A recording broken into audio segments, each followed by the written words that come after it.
days surplus? Yes, he came back with, He yes. came back with, I am sorry, Kathy was right, I am wrong. Oh, okay, okay. Is that a fair statement? Mhm. All right, stormwater here. We're not doing anything at this point. You're gonna bring something to us that says this is the stormwater. Correct. Okay. So I don't need to do anything with that. Nope, he's just the second time in 3 weeks. Yeah, that's what I thought.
Kathy, we're all square for this place being reserved for Friday. Friday and Saturday? Mm-hmm.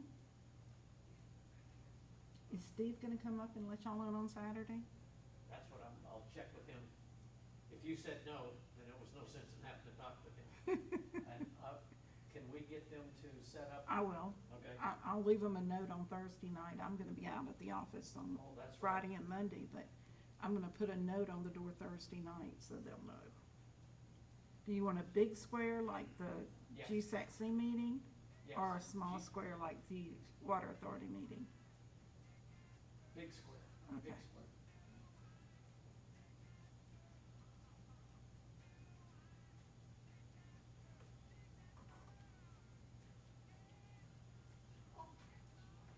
I'll keep seeing. No, absolutely not. How are you tonight?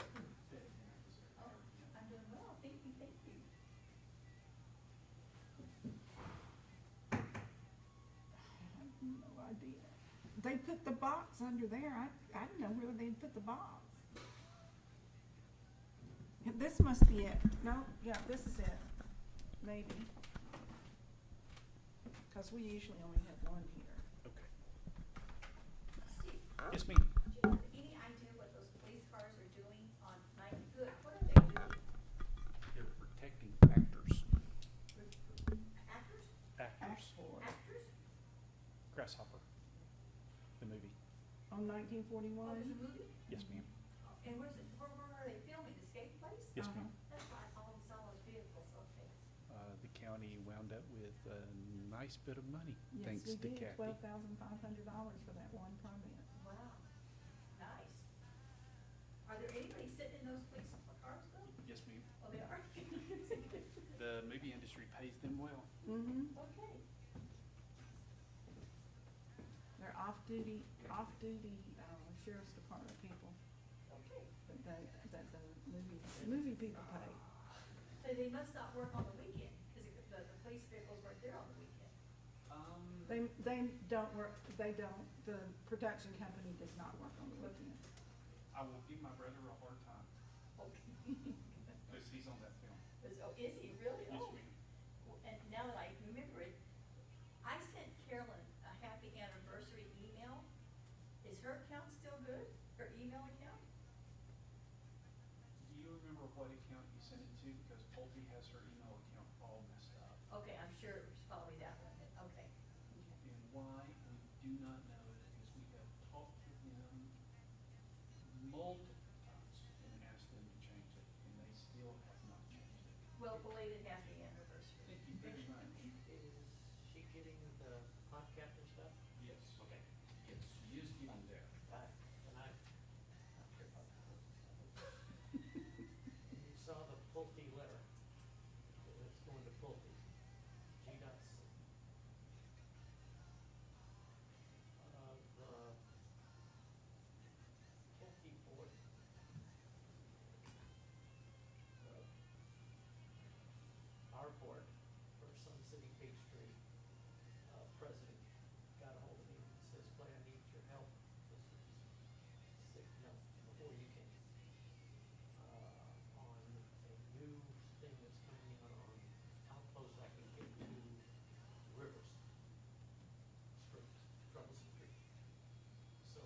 big issue for them. They were gonna have to, everywhere the stream was, they're gonna have to pull back 300 yards or something like that.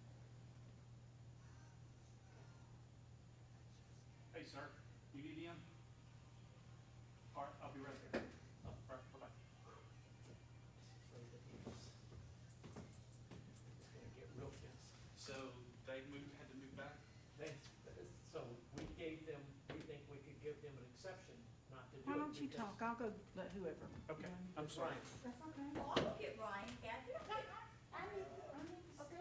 So that he wouldn't have to redo it, and we said, that's because you put the plan in 2008 or something like that, you're the only people that have good plans.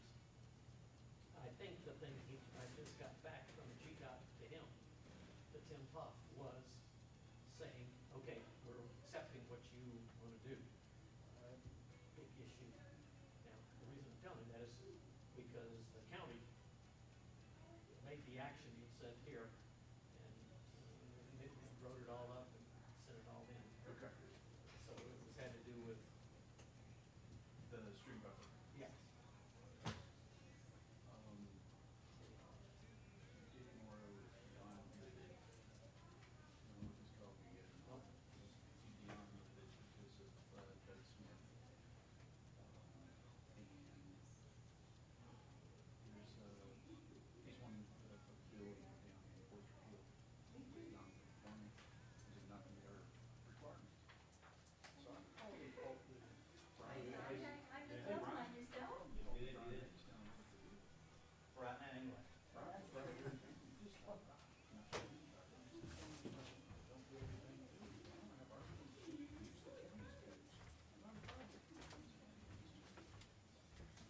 what's,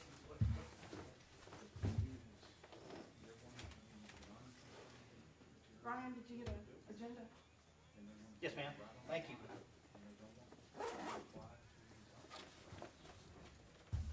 okay, We're following the ordinance. You literally have to, that's what we're following the ordinance. He wants an exception. And he wants us to give it to him, he wants us to get it right. this is trend stuff, Yes, exactly. and I understand, but, sorry, okay. How you doing, sir? Yeah, buddy. We'll see. We'll see how this is. Just do your police training when they start talking. Just look them in the face. And I'm gonna beat the hell out of that gavel, and he's gonna say, John Smith, next up. I'm used to it. Yes, that's the training we went through. I told, James, get up and walk out if it gets too heavy for you.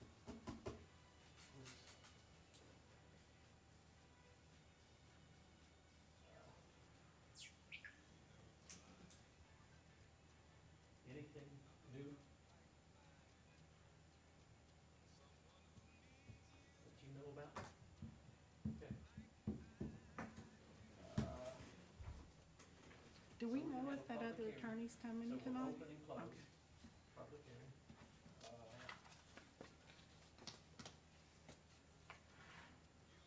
Everything else I think is pretty fall off the log.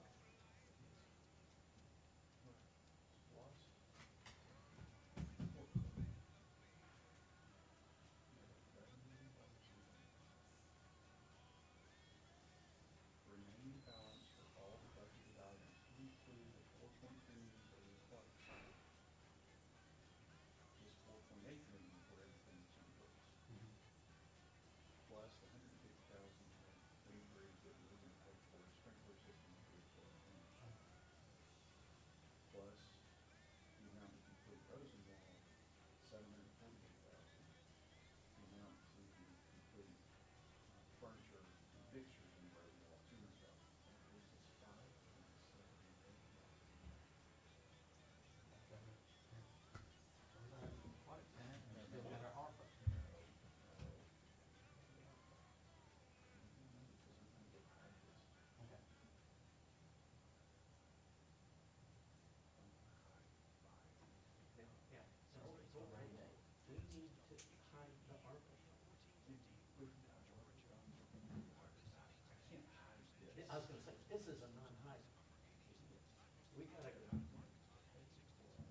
Good by me. Actually increases the benefits to the plan. Better service. Better service.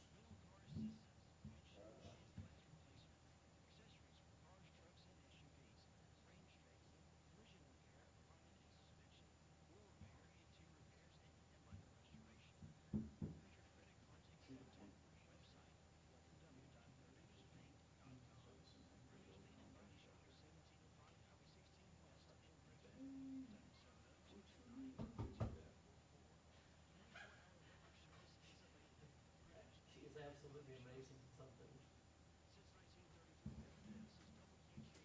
Okay.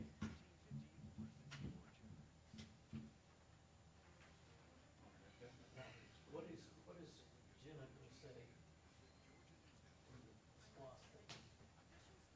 She says that number, okay? Okay?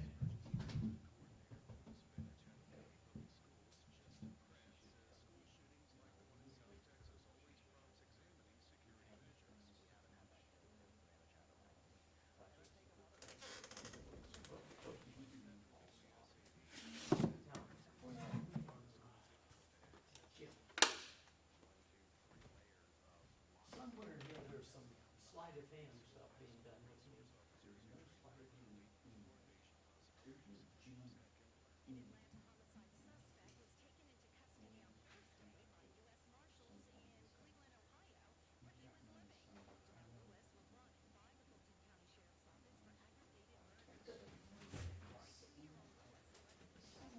They took, William took us all at one time to look at the hole in the floor, and he said, the issue was bleachers or no bleachers, he named, it was kinda like the Aquatic Center. If you do this, you can't do this, We've got a plan, it's already out there, we just need to run this together. And that's what we're doing. How even is it?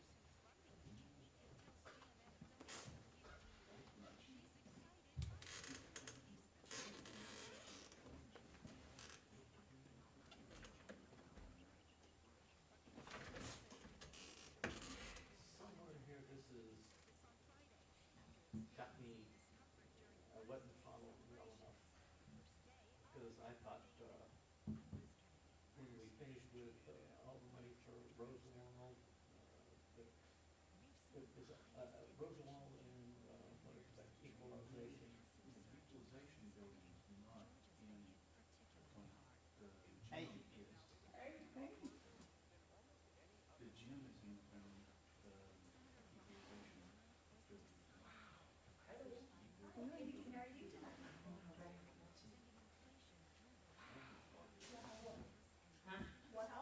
And they're fixing it.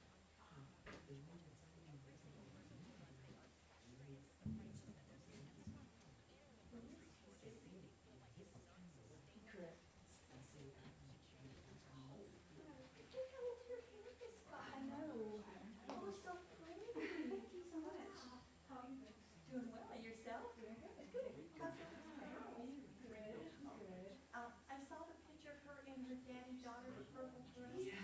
So pretty. Wow. And did she have a wand or something? She had a guitar. I know she was so excited. Purple's a good color for her. Yeah, she shows up full dress herself too.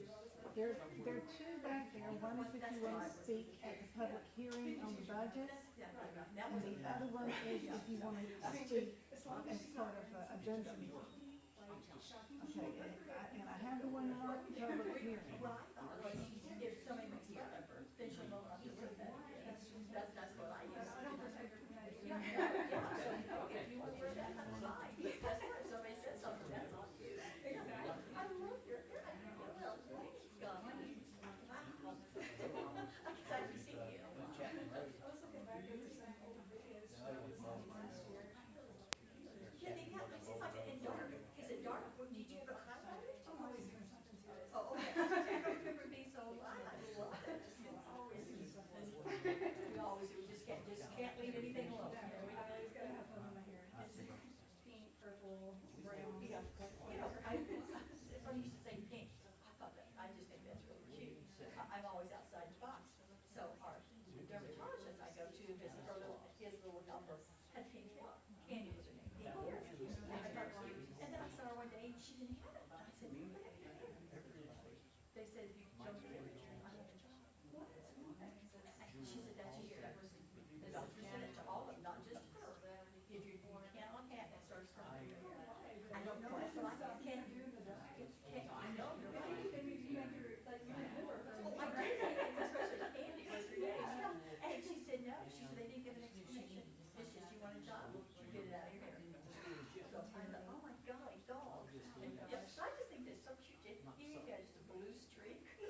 is the way it's going, this is it, this is what we're doing, so that we don't get into this issue again.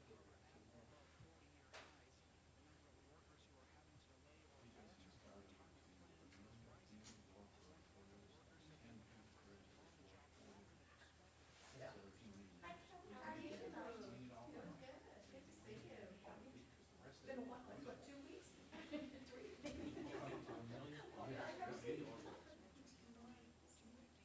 Do you have to come here every month, or just when you need to say something that needs to be clarified? It was a little bit of washboard. The rest of This it is your first one, ma'am?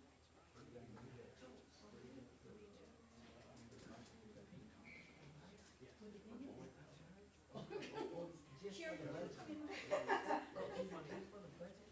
Oh, for the budget?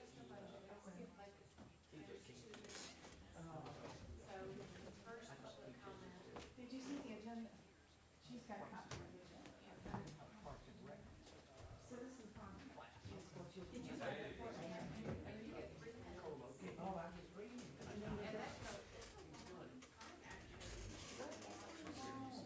Also got Michael Everett, who's a associate here. Nice to meet you. Hello there. Nice to meet you. All right. Hi, this is Michael Everett. Hi, guys, welcome. Yeah, I did. All right, there's only one seat. How's the intern going? That's great. So your hobby makes What it. do you want to know? See how the sausage is made. Get ready. No, are you on that? I'll be real. So it makes the actual, as a bowl.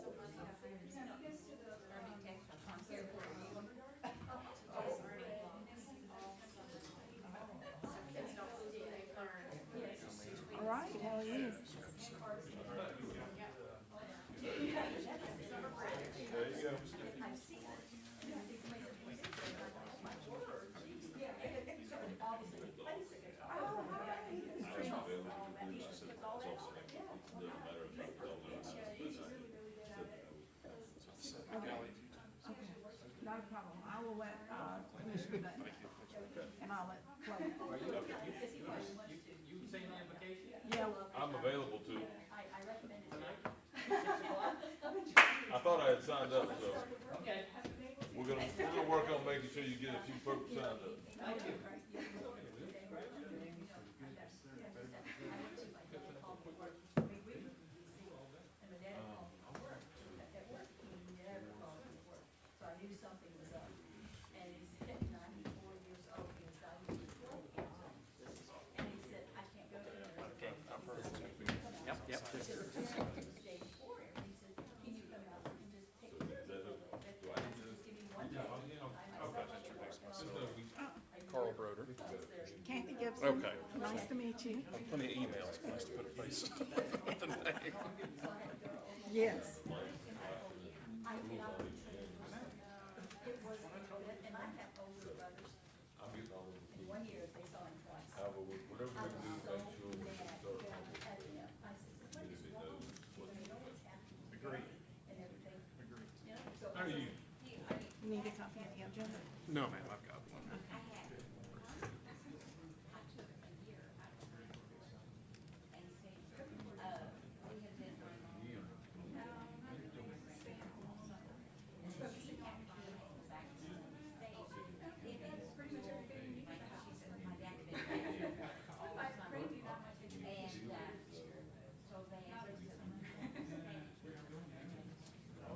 And my grandmother,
And I thought, yeah, you know, Finally, it's caught up. Well, I gotta take all the hardwood out. So I snapped them both. Plates, and half. Well, which is a good thing, they tell me. So, pushing it in, push it out. I'll take that, get them out, be on the line. Yes, sir. Well, good seeing you.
We have to come together. 13 years.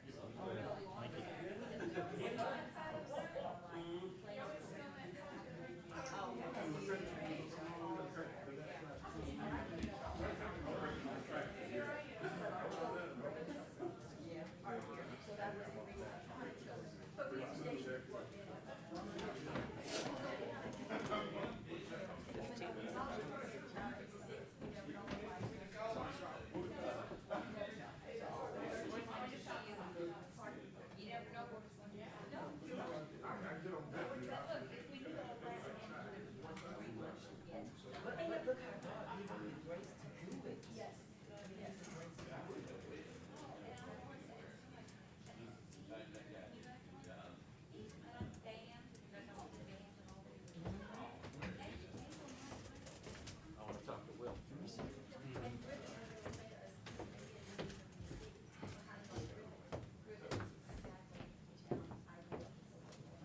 When the Mills lived here, I have an oil. When the oil left, they asked a lot of my friends don't like the shopping, don't like the restaurants, don't like the shopping.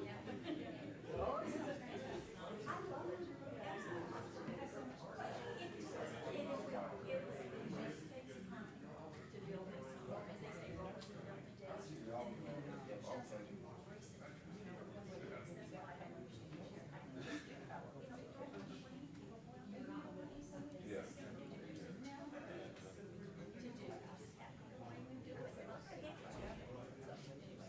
That's why I appreciate you.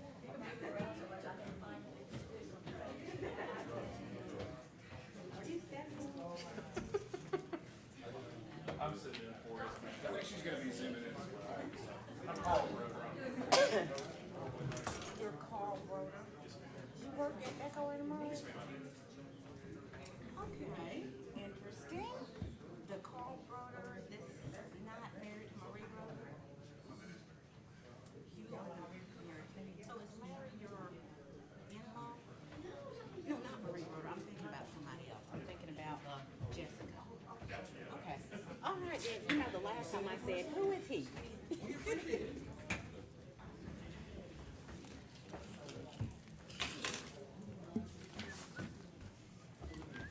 How are you tonight? I'm good. How are you? Did y'all have a good weekend? Yeah. I'm trying to get a group of boys from my church ready for camp next week, so we're taking them into the woods. I wanna take your spotlight, but I was signed up Look to at do you. implications. Get up there, absolutely. Yeah, okay. Totally fine. Yeah. No. We're the fill-ins when it comes to that kind of stuff. That's- I gotta take all the screws that are coming out. Yeah, I'm just leaving my stuff in place.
See, I really wish you had asked me this earlier because this is way more than I'm prepared to do.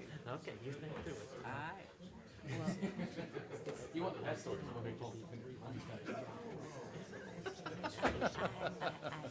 totally understand it.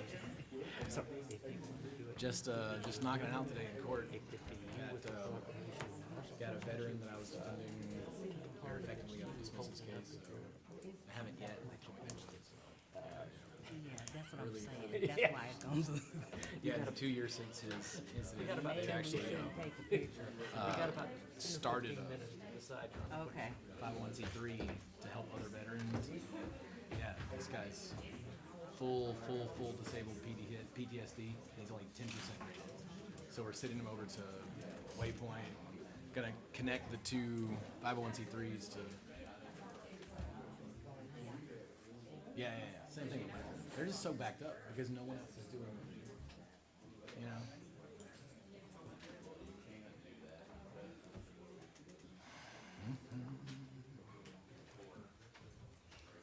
All right. More money for accountability courts. Yes, please.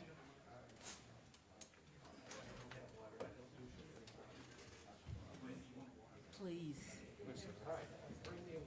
Don't drink water. Oh, you mean at the meeting? No. Whiskey only for me.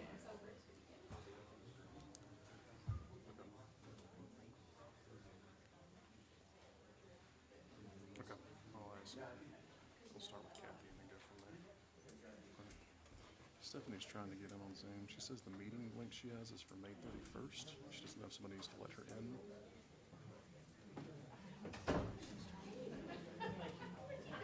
Thank you, Steve. Oh, that's Yeah, it's got May 31st here.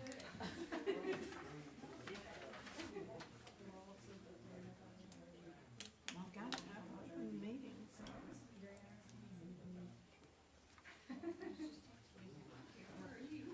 We've got it pulled up on our end, but I don't see. We got an executive session, right? It's just the one participant. hate She doesn't executive see where he's trying to come in on it. But the same one we have has that May 31st on it. I know, it's just like, oh man.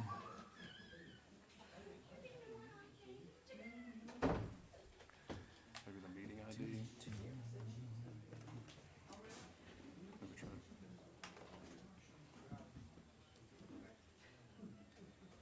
So 2 and 10, 12 don't require votes, right? They're just, Okay. we're just listening to folks. Okay. All right.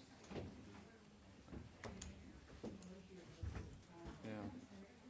Is that just on the link or type in the meeting ID? I don't know that it should make a difference. How do I invite Stephanie? The link she's got is not working.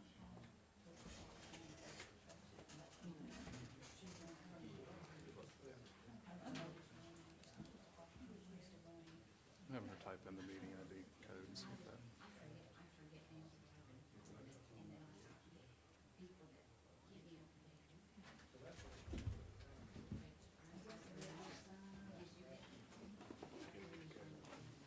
Yeah, she's got the meeting ID. Let's see if that works.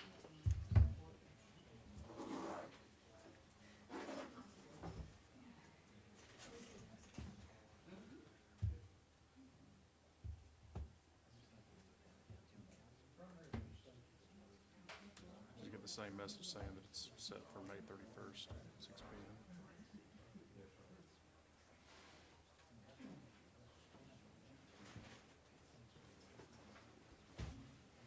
She's getting some message off that ID code too. Was there not? What do we do? Go back to invite. Copy invite link down there at the bottom. 895-6326. Yeah, give her that code right there. All right, we got a better code for you. 895-6326-2159.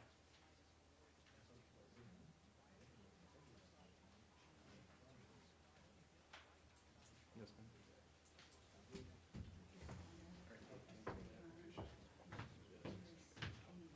Either one of you two fighting on anything other than proclamation? I'm trying, I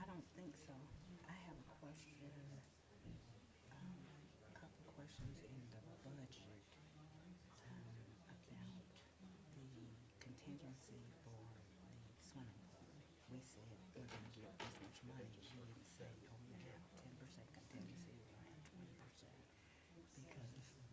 because stuff can go wrong. So I'm gonna ask you now. The host will, there she is. It's going to be astronomical. We've got to think through this. There we go. One of the commissioners came to me while we were on vacation, everybody said $500,000 a year to run a girl. I can believe that. I mean, you know, it's gonna cost. Thank you. We got to figure what, Yeah, especially year round. we got to think through that. Dude, the pool money said it was all big. Great, even pool. Yeah, no, I don't have anything. I don't Okay. have an issue with it. Okay, I just, if there was gonna be some. No. Okay.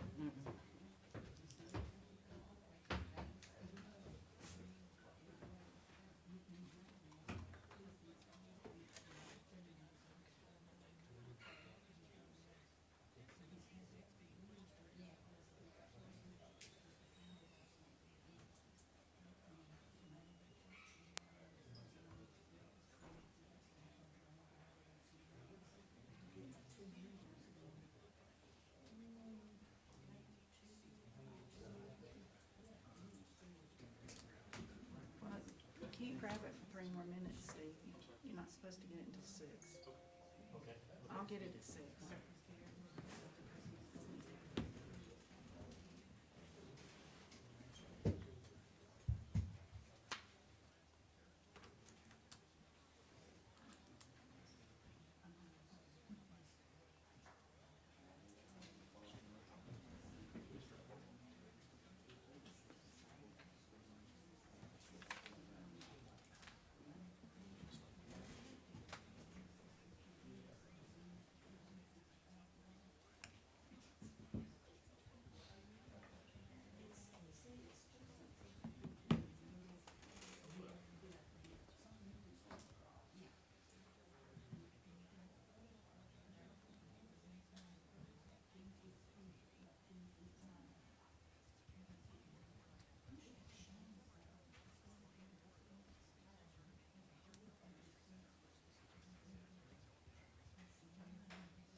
Miss Gwen, can you pull your microphone a little bit down closer to you? This one right here? And Ryan, can you pull yours Oh, closer? yeah, he wants me to speak in his too. Just saying. It was only a block away from me. Everyone signed up that wants to speak tonight?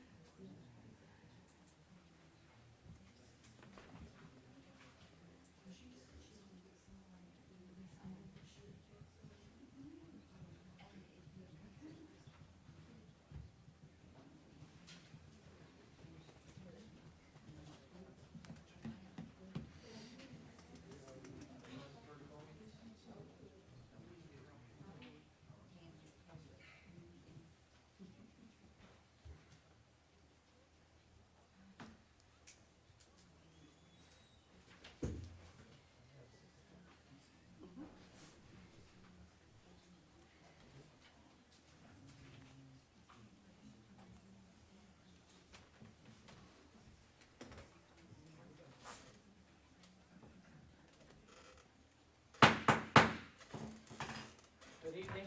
Welcome to the Spalding County Board of Commissioners regular meeting. It is Monday, June 6th, 2022, and 6 p.m. We would request you silence your cell phones and all electronic devices that would interrupt us. This evening, we'd like to ask Pastor Will Doss to deliver the invocation and Commissioner Ryan Bolden from District 4 to deliver the pledge. Pastor Will Doss.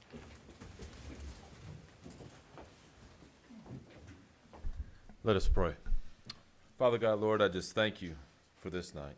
Lord, I thank you, Lord, for Griffin Spalding County.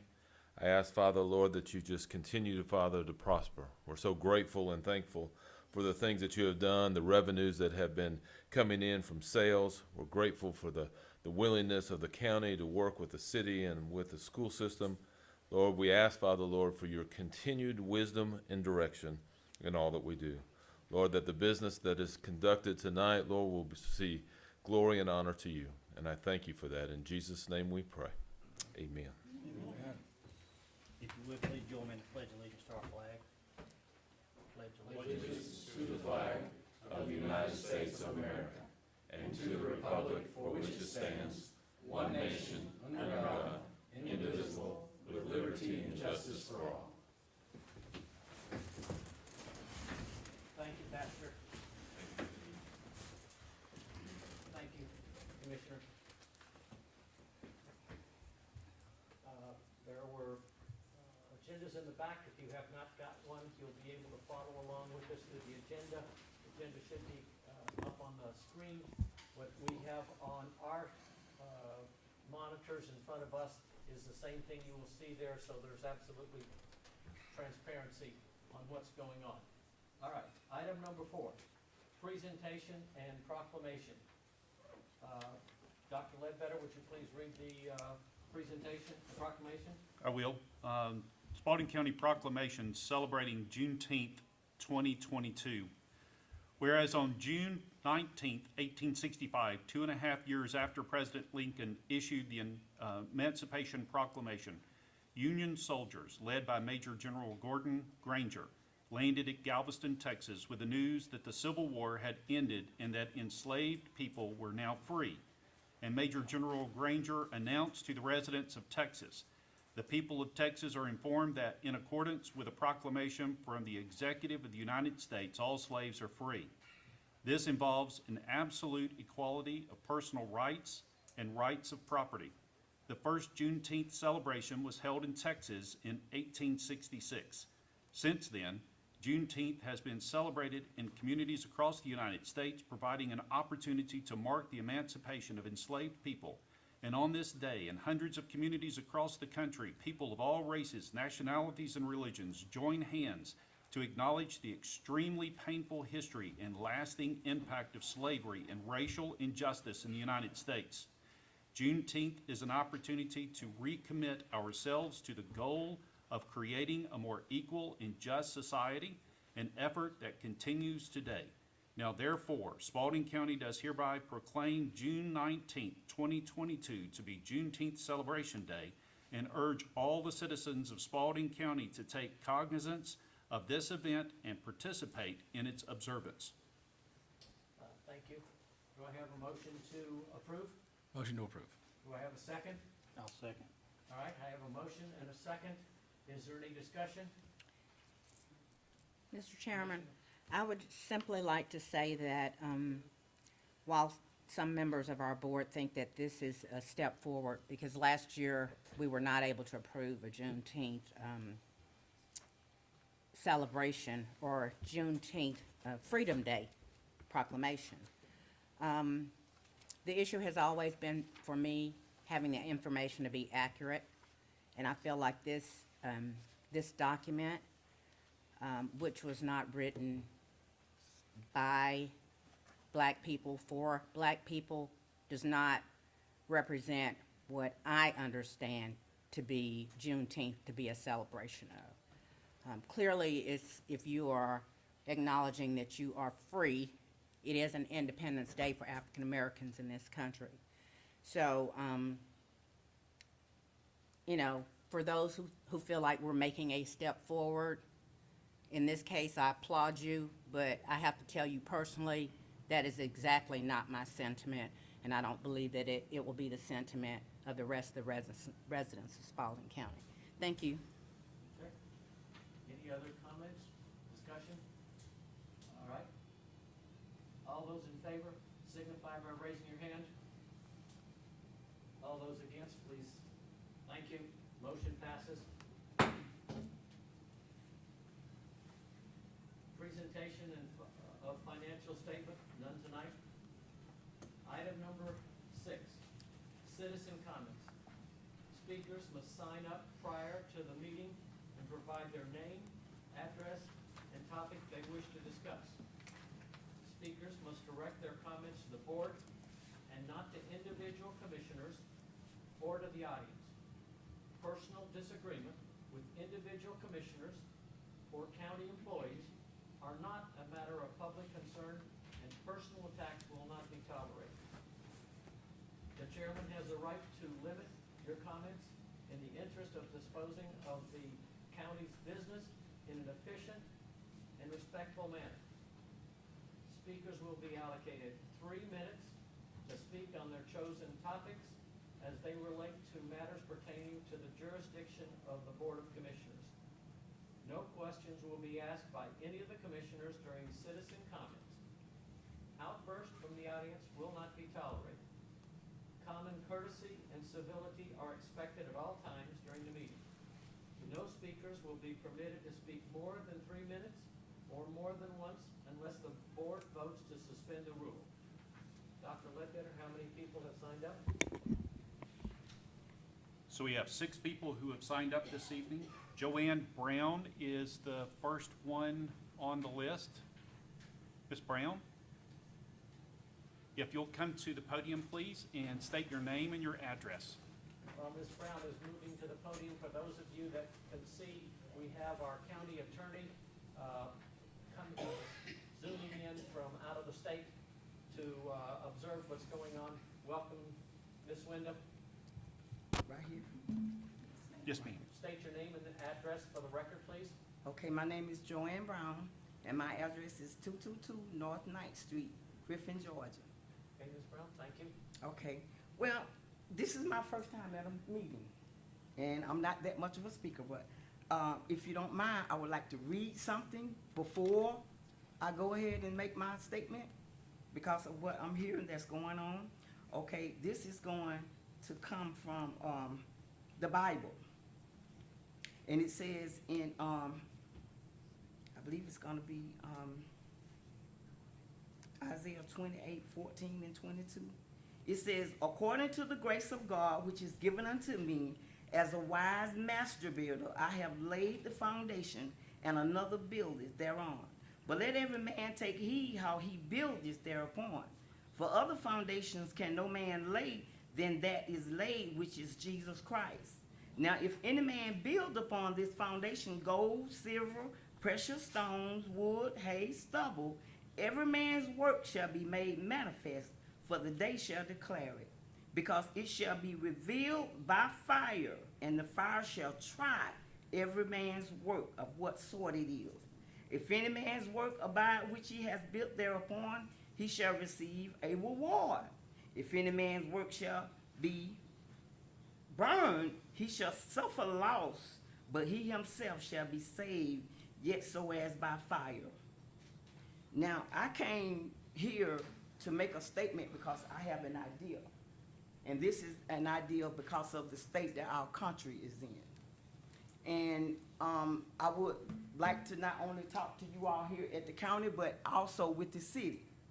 And that is that you all see and know what's going on, and somebody has to get a message to Congress. And the message need to be that prayer need to be put back into the schools. Okay, so what if Spalding County, Griffin Spalding County, started it, and then it was a ripple effect to other cities? The county would get, Congress would get the attention. I've already talked to the Board of Education. They're telling us about doing the petitions. And so I was here thinking Juneteenth was getting ready to do something, and this is what I wanted to present. A parade would be wonderful, including city and county, whereby the theme is prayer back in the schools. And if we could get the prayer back into the schools, starting in Spalding County, it would be a domino effect. It would go to other cities. It would go to other counties. But Spalding County started it, okay? And I was really led to come and talk about this because I feel like God has blessed us in Spalding County. You have other places where storms have come in and tore the cities up. But God has blessed us. So we need to recognize him and let him know we thank him by putting the prayers, starting the prayers to go back from Spalding County. Thank you, Ms. Brown. You're welcome. That's a great idea. Thank you. Stanley Atkins. You'll state your name and your address, please, sir? Good evening. My name is Stanley Atkins II, 200 Pepper Tree. The reason that we're here today in this proclamation is a great thing for some, not so great for others. For me, as a concerned citizen and a civil advocate, I'm embarrassed yet again.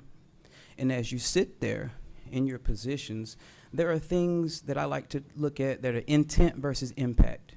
Every action that we create and everything we do in this life has an impact. Many times, it's not the desired impact that we meant. Sometimes you may text something and you didn't mean the impact that it had. Mr. Dutton, if I could have your attention, sometimes eye contact is a show that you're being attentive to your speakers. And I really correlate this decision similar to the abortion ban. Because as a person who goes down to my state capitol and sits down with legislators, I don't feel that as a man, I represent women to make decisions on the behalf of their bodies. And the fact that the person who is against this is a person of color, but the people who are in agreement with it are people not of color, shows exactly how out of touch you all really are. The fact that we have to even beg and come and ask for a proclamation, again, embarrassing. And why is this embarrassing to me, ladies and gentlemen? Because once a year, every single spring, I go to our county library. I love the library.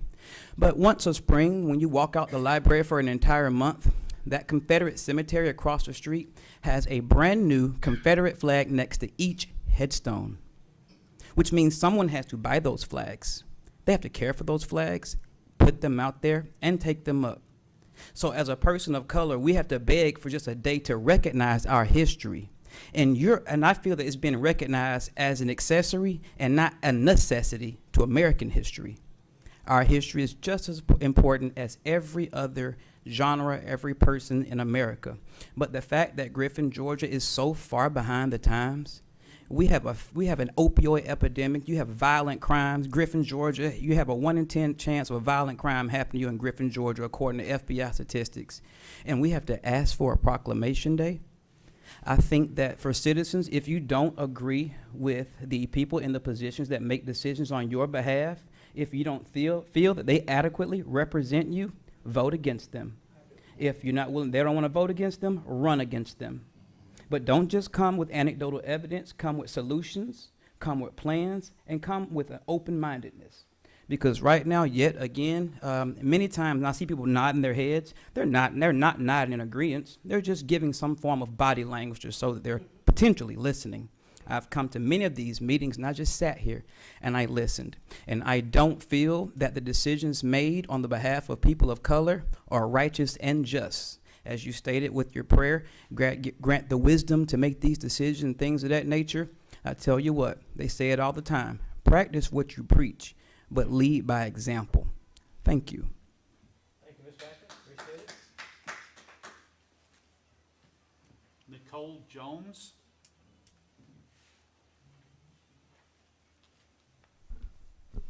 Nicole Jones. I'm not giving my address because some of the minions have swatted me before, so I don't feel comfortable doing that.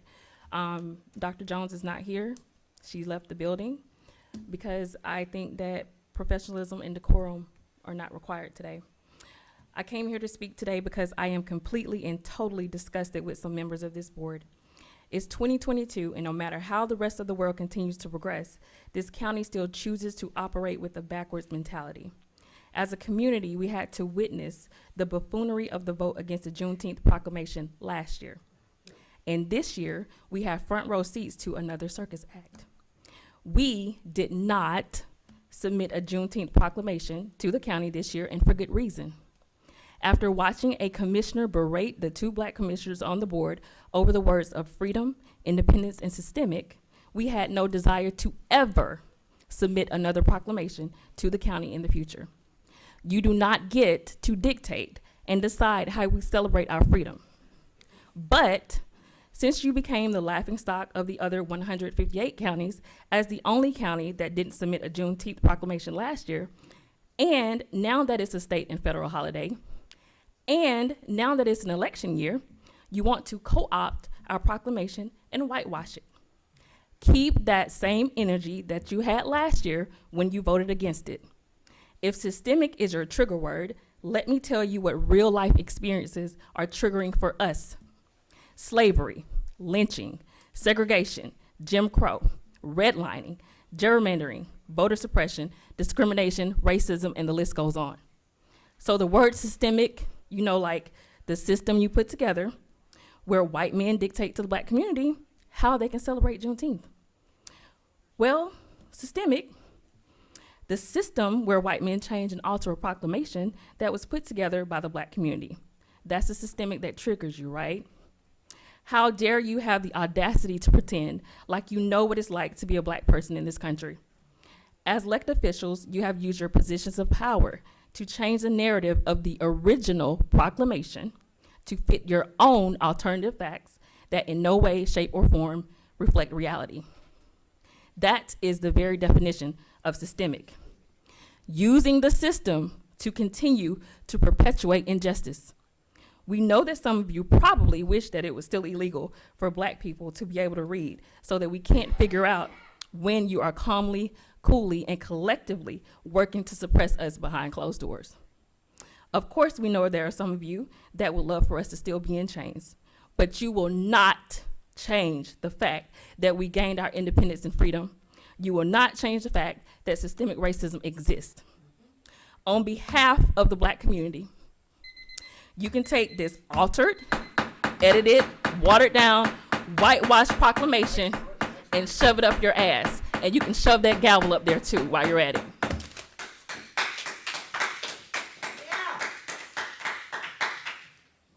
Cabral.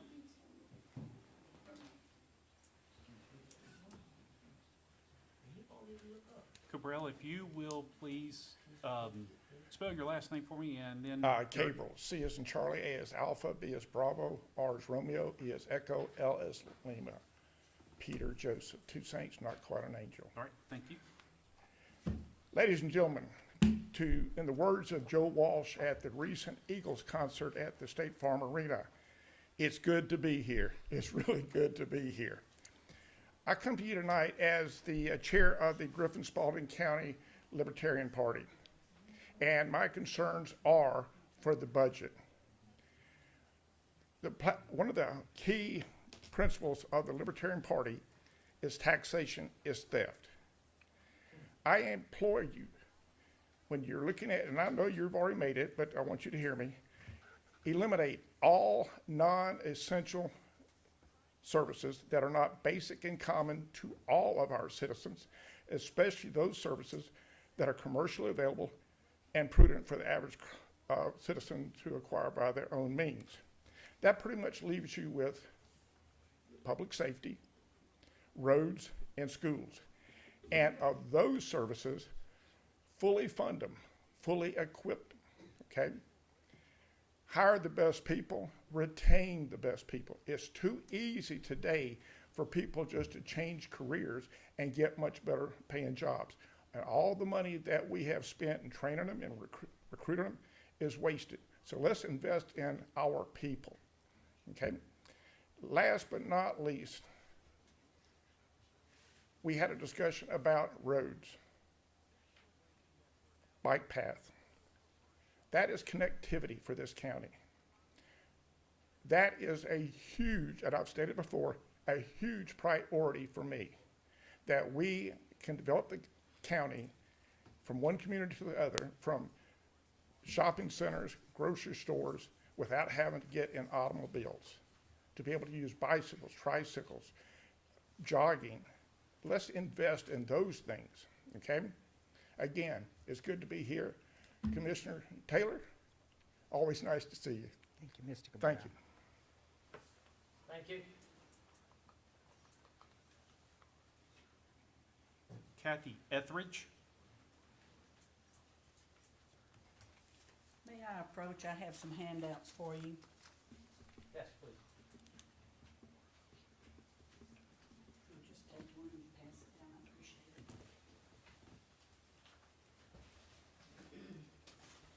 My name is Kathy Etheridge. I live at 11 Charlotte Circle. Commissioners, the last time I approached you on March the 7th about the road rainwater runoff, I was hoping to get this resolved, but to no avail. I brought with me pictures that you all have so you can see what I'm speaking of. And Mr. Bolden is the only one who has seen it firsthand and knows what's going on. So I hope I will have his support in this matter as well. You already heard my dilemma, but let me refresh your memory. The erosion is so bad, it's eating up 3 taxpayers' property, probably more further down the line. My neighbor has a 10-foot wide and now 8 to 10 foot deep ditch that is badly eroded, and it's like that half the length of her property. My neighbor on the other side has an eroded area 4 to 5 foot deep, 4 foot wide, and running a good length of his property, and it has breached his fairly new fence, so now it's coming up under his fence, a hole. On my property, I have about 12 inches, the whole length of my backyard, before it breaches my fence as well. The drainage easement should look like the picture at the beginning of your handout, just a little dip that you could step over, that you could cut with your lawnmower, and what have you. Once again, the county has maintained that drainage easement for 40 years, or longer than that. Now, all of a sudden, a drainage easement policy has magically appeared with a diagram included that has no bearing on my property and doesn't even indicate where it is. It looks to me like some random diagram made up at the last minute. Also, after carefully reading the words and legal terminology, there are contradicting statements. On one line, it states that it's the homeowner's private property, therefore making it their responsibility. And because of the terminology and the way it was written, it states on another line that it's the county's duty to maintain the easement. The policy also states, in order for me to fix the drainage, that I need Spalding County's permission and approval on how to fix it. So what kind of rule is that? So let's say I do fix mine like it's supposed to be. That's going to cause an even bigger problem. My first neighbor is not going to have hers fixed, so essentially the drainage easement will end in her backyard, creating an even bigger problem when the runoff backs up down the street, causing further damage. The actions of Spalding County over the last 40 years has set a precedence over the county drainage easement maintenance. I've been paying Spalding County taxes for 45 years, and I would like some of my tax dollars to work for me. If it were in your backyard, we would not be standing here and it would not be an issue. I urge you to do the right thing. Thank you for your time, and I look forward to hearing from you. Thank you, Ms. Etheridge. Donald Driver.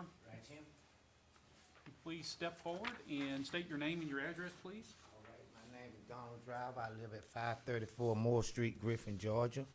Presently, I'm retired, but I'm here because on last year, I came before you guys, and we asked you why wouldn't you approve the resolution for us as a people to have one day. I explained to you about the Father's Day event. The president in 1910 changed it over so that he could cover it up. I looked at what was going on for the last 2 weeks as I was finding out some of the issues that was happening about this proclamation that we did not submit. This is not us. We did not submit that proclamation. And I came to the conclusion of the second Psalms as to why people are talking outside of you all. And I asked myself, as the second Psalm said, why do the heathen rages about a proclamation? But this is the thing that bothers me. We are here. You 5 guys have the rule of this county. And when you let one flea, put them on all of you to change the course of action in this community. We are trying to develop some things that we can commonly come together with. I want you to be in the parade with us. We want a parade. I want all of y'all to celebrate. We celebrate the 4th of July. Why can't you celebrate with us on Juneteenth? That bothers me as becoming an old man, to seeing these old men in here have this rage in them about a day. One man won't even look at you. Everybody else is paying attention to you, but one man can't even hold his head up to see what you're talking about. And mainly, he's the one that's doing all the filibustering around here. But dude, what do you suppose? Why do you get a check? Just to sit here and do things to consider wrong that black people cannot come and ask this right here? I am a Muslim. Jesus said he was the resurrection. The resurrection of the black man is at hand right now. We are on the move. For Jesus said the last shall be first, the first shall be last. That's happening. You either join or the Armageddon get you. I don't have no sympathy for you because I've been turned down on this case. I've been turned down on that. I've been turned down on this, and the county commissioners just do not sit right with me. I have a youth program that you did not accept. I have a tutoring program that you did not accept. Now, Juneteenth. When I was growing up in Rover, we didn't celebrate 4th of July. We celebrate Juneteenth by planting a maypole plant. White people and black people party together in Rover. Some of you know about how we used to do right across the track right here. But what are you going to do? Can't you consider what we asking? We're not asking for much. I shouldn't, like she said, we should not have to ask for it. It should be automatically given to us. And my time is up. Hit the gavel. Thank you. Thank you. There's no one else who has signed up, Mr. Chairman. Okay, thank you. Item number 7, minutes. Consider approval of the minutes of the Spalding County Board of Commissioners extraordinary session on May 16, 2022. The Spalding County Board of Commissioners work session on May 24th, 2022. And the Spalding County Board of Commissioners zoning public hearing on May 26, 2022. Do I have a motion to approve? Mr. Chairman, I'll make a motion to approve the minutes as presented. All right, I have a motion. Do I have a second? I'll second. I have a motion and a second. Any more discussion? All those in favor signify by raising your hand. 4-0, motion passes. There is no old business. Public hearing. Receive public comments on the proposed FY23 budget. Do I have a motion to open public hearing? Motion to open public hearing. I have a motion. Do I have a second? Second. I have a motion and a second. All those in favor signify by raising your hand. Thank you. 4-0. Public hearing. Let's open. Dr. Ledbetter. At this time, we would ask for any public comments on the budget as it's presented. And this is the budget. It's a monster. I would have asked him to hold it up, but I'm not sure he can hold it out for all that. I'm not sure it could. All right? Nobody signed up to speak for the public budget? No, sir. No one has signed up to speak for the budget. All right. Do I hear a motion to close the public hearing? So moved, Mr. Chairman. Do I have a second? Second. I have a motion and a second. Any more discussion? All those in favor signify by raising your hand. 4-0. Motion carries. Thank you. New business. Consider approval of the FY 2022 year-end budget amendments. Ms. Garrison? This year, I have given you my memorandum outlining the budget amendments, so if you have any questions, I'll try and answer them. I have a question. So Jenna, this would include all of the CARES money? CARES was the prior year, Okay, There's so, no so we're CARES just money in from this. July. yes, Okay, the CARES money is from 20. from fiscal 21, from fiscal 20 to 21. 2020 and 21. There's no CARES in fiscal 22. Okay. Does this include any ARPA exchange funds? This is just what was carried over in terms of Yes. amendments that wasn't spent. Yes, and I think I did a budget amendment for that. I may have to come back to you if we do receive the second tranche of money. I'll have to come back to you for a budget amendment for that. Okay. That's all I had. All right, any other discussion? All right, do I hear a motion to approve?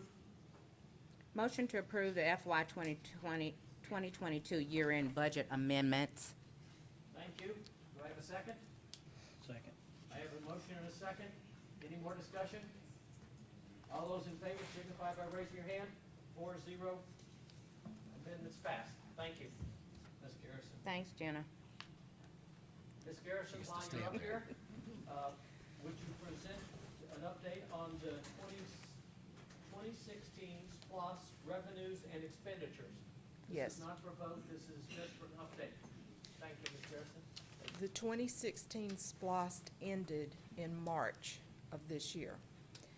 And so, total collected, not just Spalding County, but total collected through that time is $61,606,928. Spalding County's portion is $33,828,364.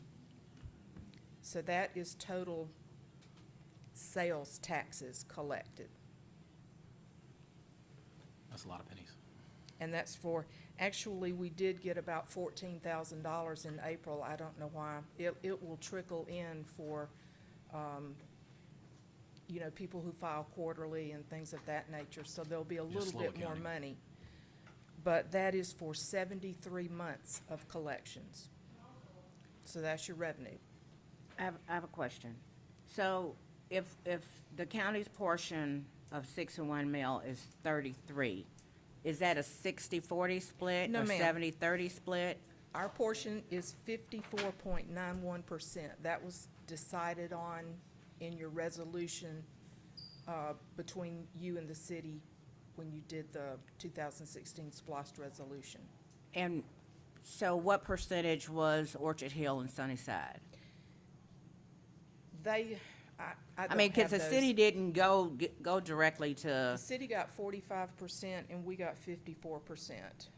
so Sunnyside was less than 1%? Yes, Or Sunnyside and Orchard Hill? yes. Okay. And As we, I remember, this really turned out to be, we said we would take and fund Orchard Hill, Sunnyside, and the city said they would take and do Orchard Hill. And it just really, they didn't get into it at all. We just took their requirements and did it. And those funds came out of each of the SPLOST? actually, what we did, you paid their amounts up front. Up front. So we didn't have to worry about, you know, they just already had theirs so they could get started on their projects. There's no percentage for either one of those two. We just took it ourselves with such small amount of money. Okay. All right? Okay, so that's your revenues. Your expenditures, on the bonds, we were going to sell $8.8 million of bonds. We were able to sell at a premium, so we took in $1,024,619 more than we anticipated. And we completely liquidated the bond fund. And you see all the projects here on the left on this sheet that's entitled 2016 SPLOST bonded projects. Can you put that up, Kathy? Of these projects, Heritage Park is in here, and we're finishing Heritage Park with the pay-as-you-go money.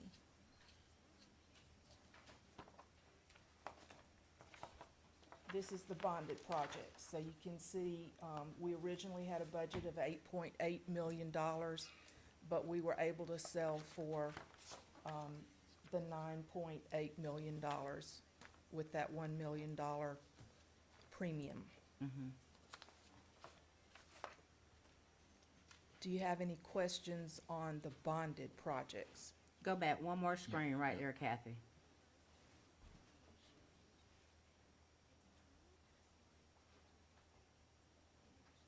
Okay. I saw what I wanted to see. Okay, as I said, this account is completely liquidated.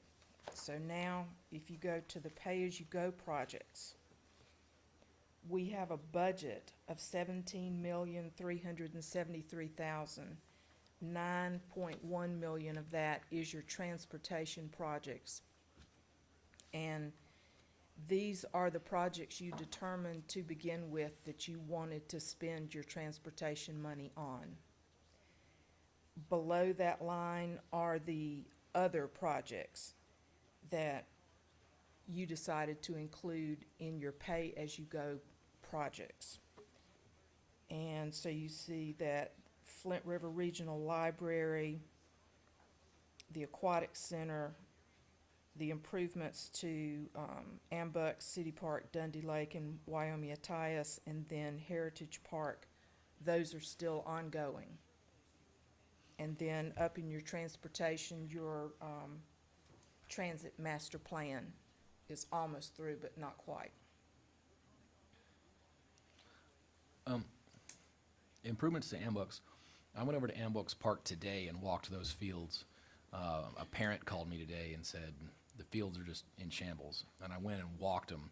And I remember playing over there as a kid and then umpiring as a teenager, and he's right, those fields are in shambles. But according to this, we've still got more than $500,000 left in that. That is, I believe, is TJ still here? Aren't we having a bid opening tomorrow for HVAC at City? for HVAC, and we just opened up a bid and have contracted for fence work. What about the fields themselves? Fields, when we get to fall season, they'll be completely reconditioned. So we do that on fall season. Help me understand what you mean by completely reconditioned. It looks bad out there right now. In the kind of condition you're asking for. Okay, Right. all right. They- I'm gonna check in Fall fall. season will start later on in about a month or so when it starts practice. Okay. All right.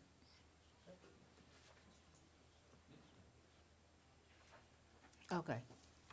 You look like you might have some questions. Yeah, but I'm just gonna hold it in. Okay.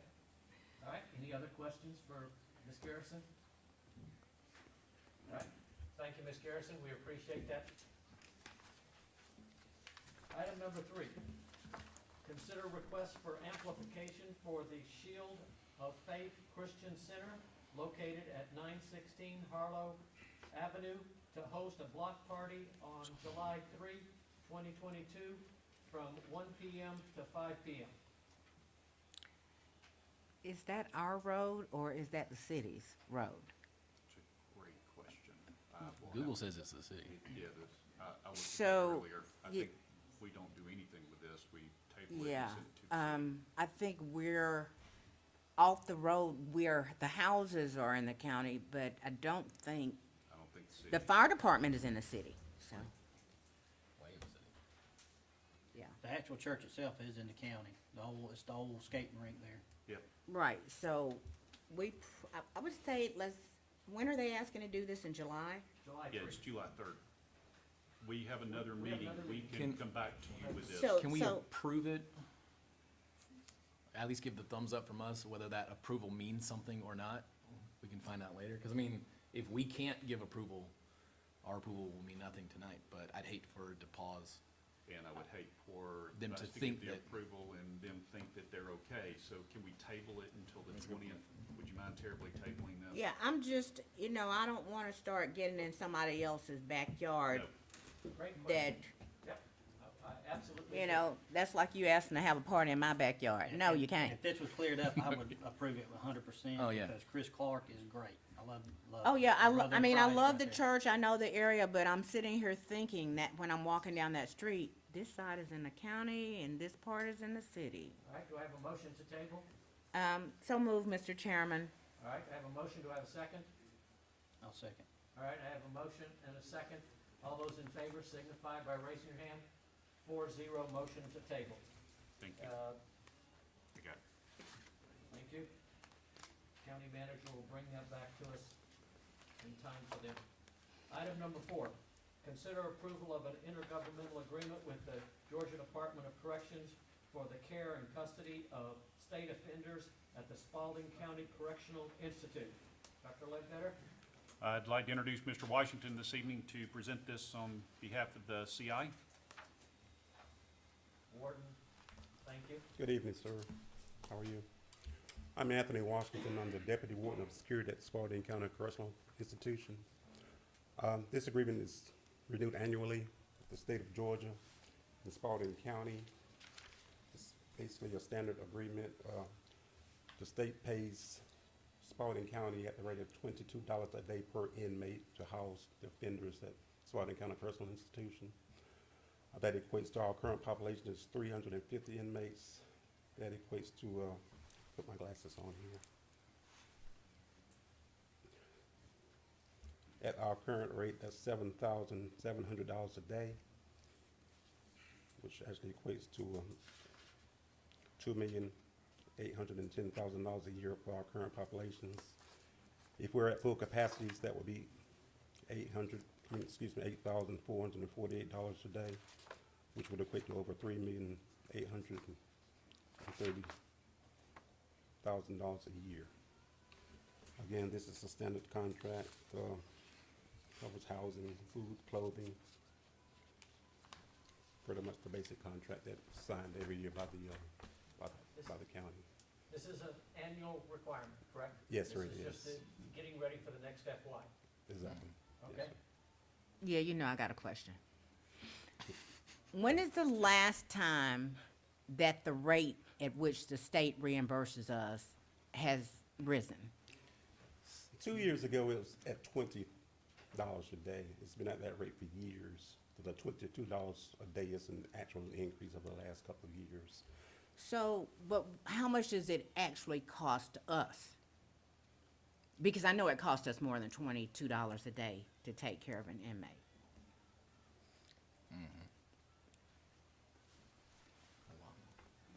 Well, when you consider the food, the clothing, the shelter, I'm sure that it does, that accurate amount. I do not have that in front of me. I did not prepare for that So, question. yeah, so, and I'm sorry, I mean, Right. this is probably Right. something that somebody else would be doing the answering, but the reason I'm saying this is because if it costs us $10 million to let somebody stay in our jail, maybe we need to just let them stay somewhere else, and then we can save ourselves $8 million. Not fussing at you, Right, I but understand. I'm just trying to make a Right. point here, if we're talking about being efficient. Now, I know this- you ain't got a dog in the fight as far as telling nobody what to do. But that's why I'm asking you these questions, because while we may be providing a service, that's really not what we are OCGA required to do. And if it's costing us 5 times what we're being paid, in any business situation, you cut your losses and let them go on and be babysat somewhere else. Well, what this does not tell you is the amount of monies that our inmate labor provide the county on an annual basis. Inmate So- labor alone. So that means like cutting grass and, All of the Cleaning above. this building. Yes. Correct. so But yeah, also, I like, would. other counties actually pay. But to they do don't this pay thing. for our labor, they just pay for the deputy to babysit, not you know what I'm saying, babysit, but watch them Well, when they're basically- out doing their thing. Whatever it is. So I just would like to know that, I'm not trying to tell you to change the budget, Right. I'm just saying to y'all, Oh, yeah. this is not the CI, this is a state institution, and we just need to really look at that. That's an absolutely great assessment. One of the things that we've asked for and received from the University of Georgia, we have 6 graduate students supporting us between now and the end of the year to develop our dashboard for us so that we can answer those questions. At first wash, it looks like it is just an absolute wash. Based on the amount of inmate labor that we have available for us and the amount of money that's coming in, it looks like it's a net zero. But I had the exact same question, Ms. Gwen. I love your question. That's one of the reasons why I feel that it is extremely important that we have our dashboards in place so that we can keep track of what we have going on. We need a cost-benefit analysis for what we do for our community. I mean, because if it cost us significantly more, we do have a detention center that we need to be putting that money into, or a new detention center. So I'm just looking at, yeah, we don't have to be nice. We just need to be efficient when we're starting. You're right. I want to piggyback off of what she said. You mentioned it and moved on, and again, you guys are doing an excellent job. This is not a personal attack on I y'all, understand. but this is this shows how needed alternative courts are, alternative forms of sentencing are. You know, for too long, the situation has been hunt them down, arrest them, throw them in prison, and forget the key. And they forget that there's a human behind whatever's going on there. And if you can address whatever the underlying issue is, whether it's an untreated mental health, whether it's an addiction issue, whether they're just hanging out with the wrong folks, if you don't do that, you could put them in there for 40 years and they're just going to come back out and they still have the same problem. And that's why our alternative courts are so important, because they holistically address all that. And they don't cost us what it costs to babysit these cats. So the recidivism rate from Georgia, Department of Corrections in general, I don't know what it is specifically from ours here in Spalding, is atrociously high, like 67% high, like atrociously high. However, it's under 10% for our alternative courts. It's unbelievable how our alternative courts change lives and actually stop the cycle. And again, not to try to put you out of a job, but just like hopefully one day I'll be out of a job, I hope that we don't need jailers and we don't need defense attorneys. I hope that one day it'll all be alternative courts and we can focus on treating these people and not just see them as some number or something on a piece of paper and off you go. So you're totally right, and the amount that it cost, somebody's making a lot of money on it. Yeah, Somebody's making a and lot I'm of not money. saying it's not us, but I mean, when you start talking about recidivism, I would be very interested to see what the numbers are out of your facility, because I know, according to Three Rivers, you guys are really graduating a lot of skilled inmates. When they leave, they're welding, they're electric, blah, blah, blah, blah, blah, and they have GEDs. So those things help people to not come back, but I'll be interested to see what people who go through that training do compared to what the state average is for what recidivism is compared to what's coming out of, We don't get a lot of like your CI. the super violent criminals and stuff. No, we Like do ours not. are They're like basically at the end of their death sentencing. cases and stuff like Yeah. that. So I would assume ours would be lower just because. But in addition to that, ours specifically has gone above and beyond to help with those kind of programs. You're totally right. Okay, sorry for getting totally off track. That's quite okay. I apologize. All right, do I have a motion to approve? So moved, Mr. Chairman. Second. I have a motion and a second. Any more discussion? All those in favor signify by raising your hand. Where's it? Thank you, Warden. We appreciate it. Thank you, sir. All right. Glad you're here. We'll follow you up with another one. Okay, why not? Consider a request from the Spalding County Correctional Institute to continue the Smart Communications contract that provides video visitation for the inmates. Right. We went under contract with Smart Communications 3 years ago, 2017, well, 3 or 4 years ago, and basically what video visitation is, our institution has tablets, like the little iPad tablets, and they are allowed to, for a fee, have a visit with their loved ones without being the face-to-face visitation. And it's actually a revenue, probably the wrong word to use, but it's a revenue generator. Like we Yes, sir, it get is. more back than what it costs to actually do the program. And I think it actually facilitates. Is that in lieu of the regular plastic window visitation? Well, the plastic window visitation has Stop. been ongoing since the COVID. But now this week, this coming weekend, we'll open back up to full visitation. But we'll still have the video visitation in place also because of the So, gas. yeah, price I of would be gas. kind of wondering what the difference would be. Well, I'm you not have a lot trying of to older imagine people how it that would may be not on be the other. able to visit in person, or for whatever reason, sickly, older, price of gas now, and then all of the above. They may chose to have the video visitation as opposed to in-person visits. So how much does it cost? That's a great. Actually, it costs us nothing. The company provides the equipment, they provide all of the above, they come in, they give us the tablets. The video visitation costs the inmate 15 cents per minute, or the family. Oh, member. okay. I thought it Wait a was a minute, lot let me more than think. that. I just assumed it was a lot more than 15 cents a minute. Okay, you can talk a few minutes. Do you have a time limit on how long you can talk? It's just how much money you got? Well, actually, there's actually a 15-minute Block. block. Okay, all right. All right, I got my question answered. Let me tell you, it's been really, us attorneys, when they couldn't let us face-to-face, and yet the client still had to have access to his attorney, they started guinea pigging with us. And it worked okay. There's nothing like being face-to-face, but it sure does help those folks that are in those bad situations to So just have that I could be comfort. at home That's right. visiting my person Absolutely. that's incarcerated. Right. Yeah, it's like having, it's like doing FaceTime. or So the whatever. kids could be there, my mama could be No, there. the technology is designed so that you have to have your face in a particular position. Right, you can only do the Right. top part of your If head. you move, the camera cuts off. It goes Okay. black. All right, Yeah. All right, do I have a motion to approve? Motion to if you approve. don't All know. right, I have a motion. Do I have a Second. I have a motion, a second. Any more discussion? All those in favor signify by raising your hand. 4-0, motion carries. Thank you. Thank you. Thank you. Consider request from the Spalding County Accountability Court to accept a grant award from the state of Georgia for FY '23. Dr. Ledbetter.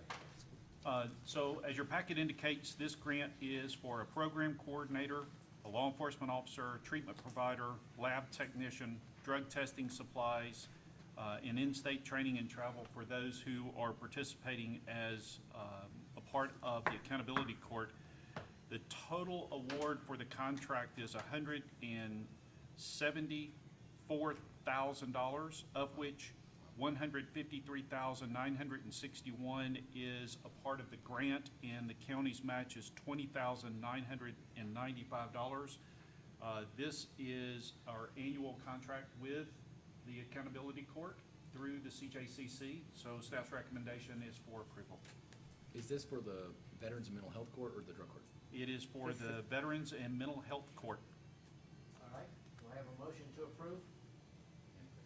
I do have a question. If you, I mean, I can make a motion to approve for the purpose of discussion. All right, discussion?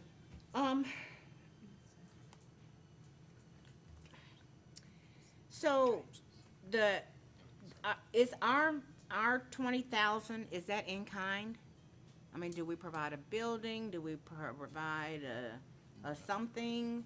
Or do we just pay that out of our general fund?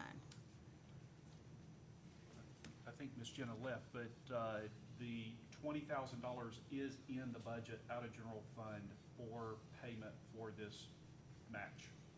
Yeah, I don't think that we Yeah, I don't think account this is in for kind. them using the basement over there.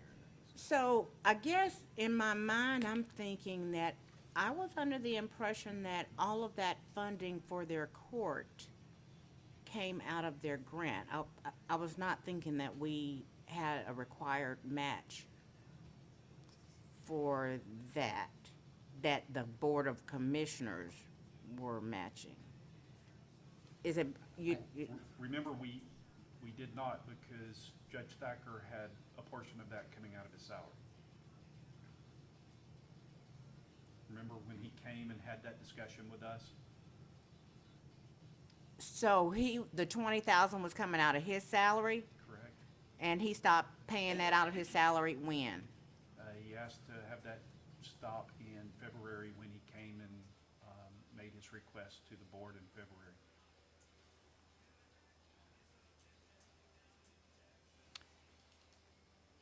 So I'm asking this because we're already funding them to a total of 20,000. Now we're going to fund a 6-month position or,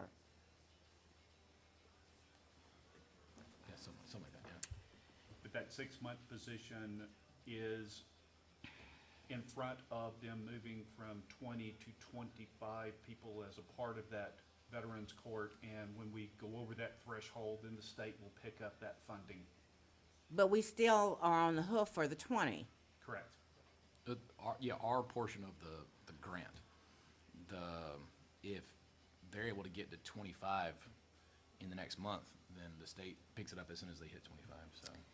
I'm not gonna drag this out, but I would like to go back and look at that because I feel very certain that when the accountability court came to us, the thing that was enticing about it was that the grant would pay for the court and the staff, Judge Esri, the counselor. I mean, I may be wrong, but I can't remember faces, but I can tell you about some money. Good, good, okay. Let me tell you, I used to, before I was on the board here, I was the public defender on that board, and, cause there's a prosecutor, a public defender, and all, you know, everybody on the board that talks about these guys and girls, and, like the amazing transformation that has been made. I think since I've been on the board here instead of there, I think they have lost a couple of folks that, you know, to recidivism or had to kick people out for non-compliance, but the changes it's unbelievable. It's unbelievable. You see these people coming in, they're about to get a divorce and never see their kids again, and they want to, I had a client on 27 different medications. He had 4 different doctors, and they would just mail him medicines. And he was taking all his medicine because that's what his doctors told him to take. Mm-hmm. And not only did that lead to him getting in a car wreck and then getting arrested for DUI, but nobody had ever cared to look at this guy. No one had ever been like, let's unpack this. And because he's working with the VA, he's working with private doctors. Mm-hmm. But there's also a representative from the VA on this court. There's a representative from Waypoint on the court. There's a representative from Mackinac Trail. So we get everyone in the same room, and retired Master Sergeant Brownlee, boy, she's a motivational speaker, let me tell you. She got him in there and was like, this is what we're going to do. This is not okay. And was able to and talk just like that to the VA. And boy, the VA doesn't like getting talked to like that. But when they're in the wrong, she's well and truly able to show them. And now he's on 4 medicines and is, you know, totally changed his life. And just stories like that happened over and over and over in that court. Like whatever, in my opinion, whatever we need to do to increase the availability of slots in those kinds of courts, we need to do. Because if it's a youth program, I know that we were working on one before COVID hit, to do a youth mentorship program here in Spalding County. I know that the Board of Education was doing one where they do like a Once youth a week. court, you know what I mean?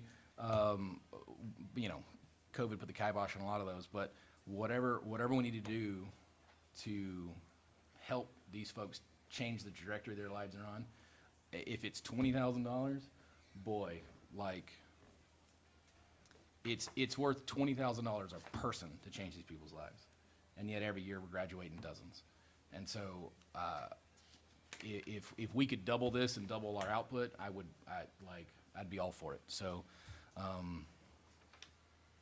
Whereas I'd love if they went and grabbed more grants, don't get me wrong, so it doesn't all come from county taxpayers, but like, this is the kind of stuff that'll make prisons obsolete. All right, do we have a motion to approve? Oh, We already did. had Got a motion in a second. Okay, I'm sorry. Just call Any for more it. discussion? All those in favor signify by raising your hand. 4-0. Motion carries. Thank you. Item number 7. Consider a request from Spalding County Public Works Department to declare vehicles and equipment as surplus so that the items can be sold. Mr. Imberger. Mr. Chairman, Commissioners, thank you. This is our latest list of surplus equipment and vehicles Latest list. for us to go ahead and sell at auction. TJ, I saw some on the side of the road up there. Yes, sir. They offer, we're trying to sell them there first before we go to auction, just see if we can get for them here. So it's, what we're trying to do is pick the best location for each of the vehicles depending on what they are. So those are determined to be vehicles that would show local interest. Those bids will actually open tomorrow, and I think there's dozens for each one. So we pick what we think will sell here, and then we don't have to pay any fees on that as well. Right. So And where you say you putting them? Like in front of Public Works there on the road. well, we're trying to keep 2 in front of Public Works, the ones that we know will sell locally, and then the rest are being done nationally through national auction sites. So the ones that are being sold locally, are we bidding? Are people submitting bids for Yes. those? And Yeah. how is that working? There's, it's actually working very well. There's envelopes that are there at the vehicles. There's a description on the window of what the vehicle is. And then the bids, the envelopes, the sealed envelopes are brought here and the finance department opens them. Okay. It's extremely popular. Have we sold any of the vehicles that we surplused as of the last time when you brought us some other pieces of equipment? Yes, ma'am. So far, we're up to 119,000. We haven't collected all that because some of the equipment hasn't been picked up, but so far so good. Okay. What do we expect? Is that on par with what we expected to get, or?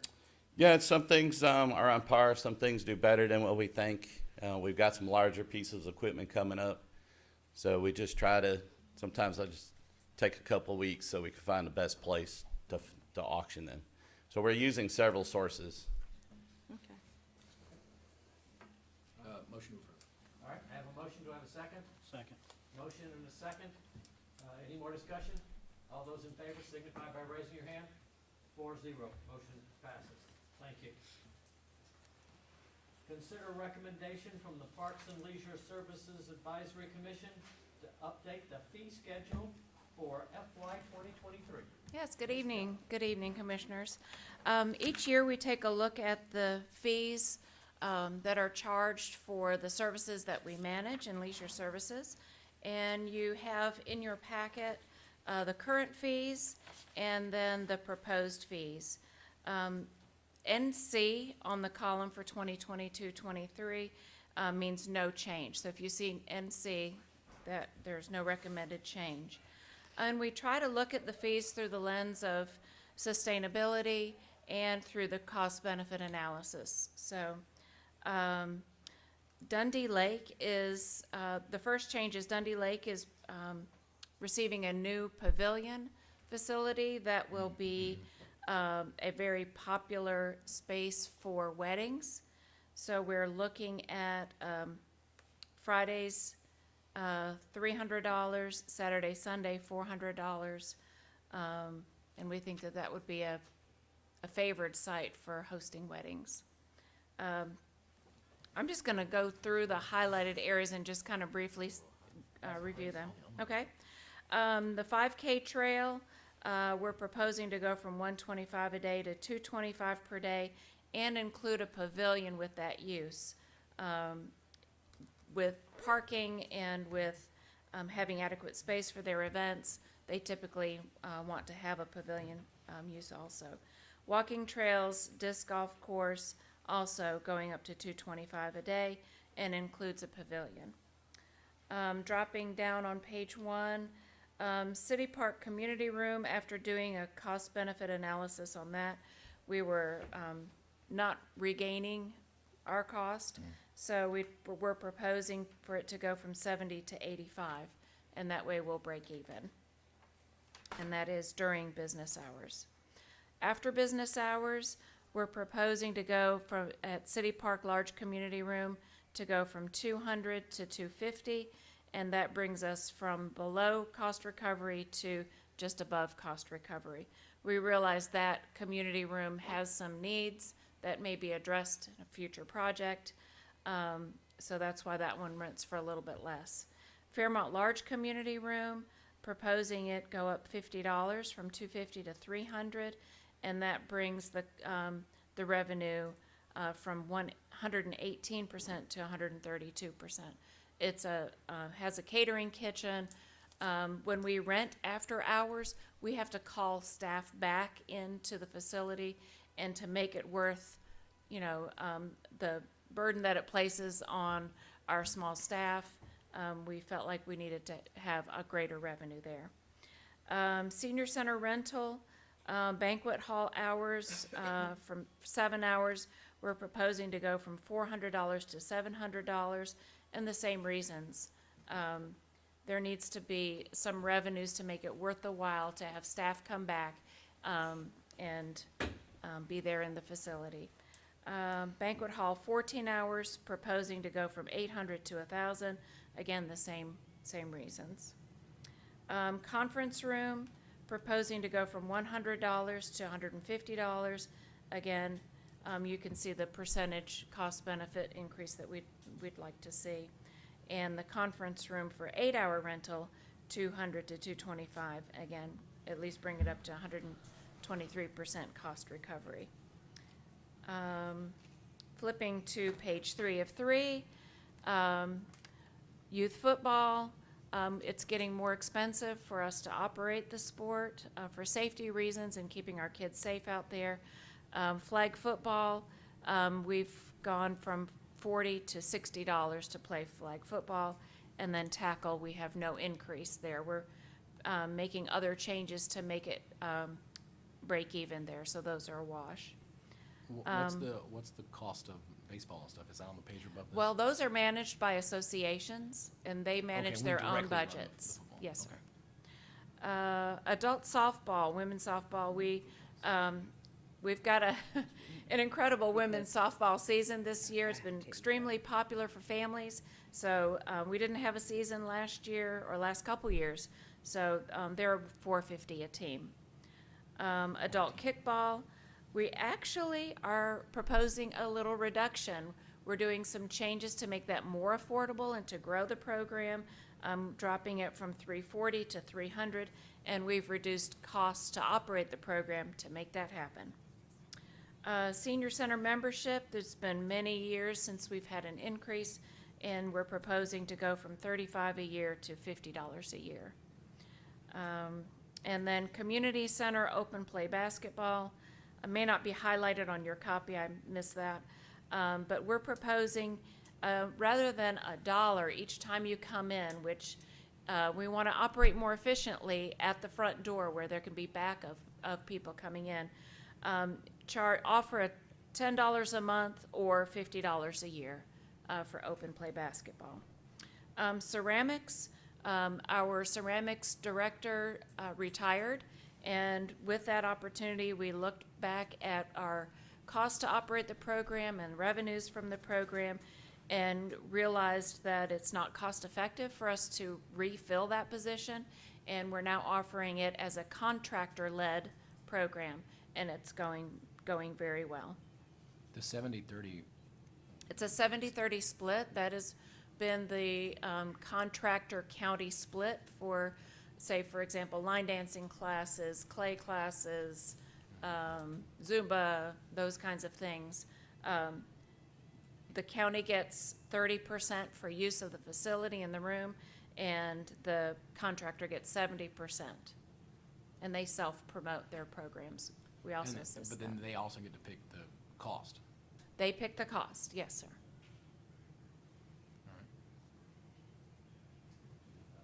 Are there any questions? Commissioner Bauer-Tabor, the $35 to $50 for the senior men. So, yeah, that's what I was gonna ask. That will not affect anyone who is a silver sneaker eligible. That's correct. We have actually 3 Medicare supplement insurance programs that pay for up to 10 visits for individuals that have those benefits. And the county gets something like $225 per visit each time they come in, up to 10 visits per month. And then with those programs, whether they live in county or out of county, we cannot charge a membership fee. So, It's been very beneficial program participating with so, those. can you give us a percentage of how many senior center participants are not silver sneakers or are silver sneakers? Yes, I can. So the private pay memberships, there's 228 out of 934 total members. Okay. All right, so And we're we doing silver we sneakers. advocate, check with your supplemental insurance, and we check Okay. when they join to make sure that they, what benefit they might qualify for. Okay. All right, you're okay with it? Okay. All right. In honor of Fayetteville Fayette County charging us extra fees, is there any way we can tack on a special fee just for Fayette County residents? There actually is a $30 out-of-county fee for everything, whether you're playing soccer, baseball, We should football. exempt everyone except Fayette County. We can't do that. I'm just mad that they charge it. All right, do I have a motion to approve? Reciprocity. Mr. Chairman, I'd like to make a motion to approve the fee schedule as presented by Leisure Services. Second. I have a motion and a second. Any more discussion? All those in favor signify by raising your hand. 4-0, motion Thank carries. you. Thank you, Kelly. Nope, don't worry.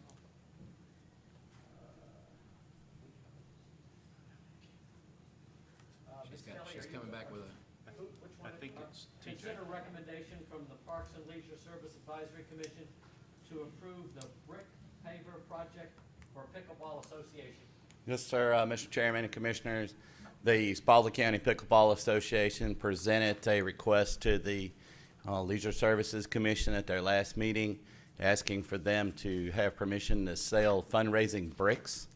The purpose of the bricks is twofold. One, I believe they want to honor some folks that have serviced the association for many years. I think they have some supporters that would like to support in some financial ways. And what they are looking to do is, as they purchase the bricks, they'll be installed on the sidewalks that are directly related to the concession stand. So it will help give some more walking area, eliminating some of the stones in the area. They would purchase all of the materials needed for the installations. So We'll the- just work with them as they sell bricks and. So this is going to be in an area that is that's right now is pervious. Correct. And putting the bricks there will still allow it to be pervious. They will need to purchase the materials for us to have drainage underneath the bricks, yes, ma'am. And we would not install in an area where that would be a problem. So I guess what I'm trying to figure out is the stormwater runoff. Is it gonna be less because we're doing single bricks, or is it just gonna be the same as if you had cemented it? Oh, it would not be like cement because the bricks would allow the water to move Okay. through. So, we're gonna consider that as we go. We'll have to approve the locations as we go, so. And that is a concern, yes, ma'am. And part of the reason that the association is concerned about that, because at the many tournaments that they are having, there's a line from the registration, and so people are actually standing in dirt. They're standing in the river rock. Right. That's part of the They're not really landscaping. nobody wants to fall. So, we'll remove that and then replace it with brick, and then they will replace it with one of their purchased bricks as it comes in, or we'll just take it up and have it done. probably like one of those spots at a time once we get it up. Mm-hmm. I think it's a great idea to get rid of those stones. Every time we're out there, my kids throw them at each other, so. All right, motion Every to, time, without fail. can I have a motion to approve? Motion to approve. Second. I have a motion and a second. Any more discussion? All those in favor signify by raising your hand. 4-0, motion carries. think we Thank should you, just do Mr. like Berger. Doing over Fairmont or Item Any number 10. place we can. Consider a resolution on the first reading amending the Spalding County Court Code of Ordinances, Division 1, Laws of Local Application, Part 2, Governing Administration, Chapter 2, Election, Section 2.1, Board Establishment Districts, to add a Section P, Appointment for Vacancies. Dr. Ledbetter. So as you remember, this was one of the ordinances that we reviewed in our workshop just a few weeks ago. And Stephanie Wyndham, the county attorney, took the comments that were made during that discussion, and she has made the appropriate changes to the document that is before you. Ms. Wyndham, do you have anything to share?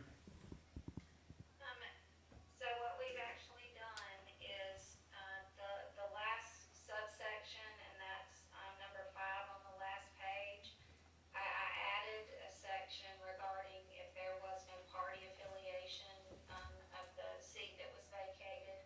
And, right above that, on number 4, if no remaining members of the board voted to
got a question.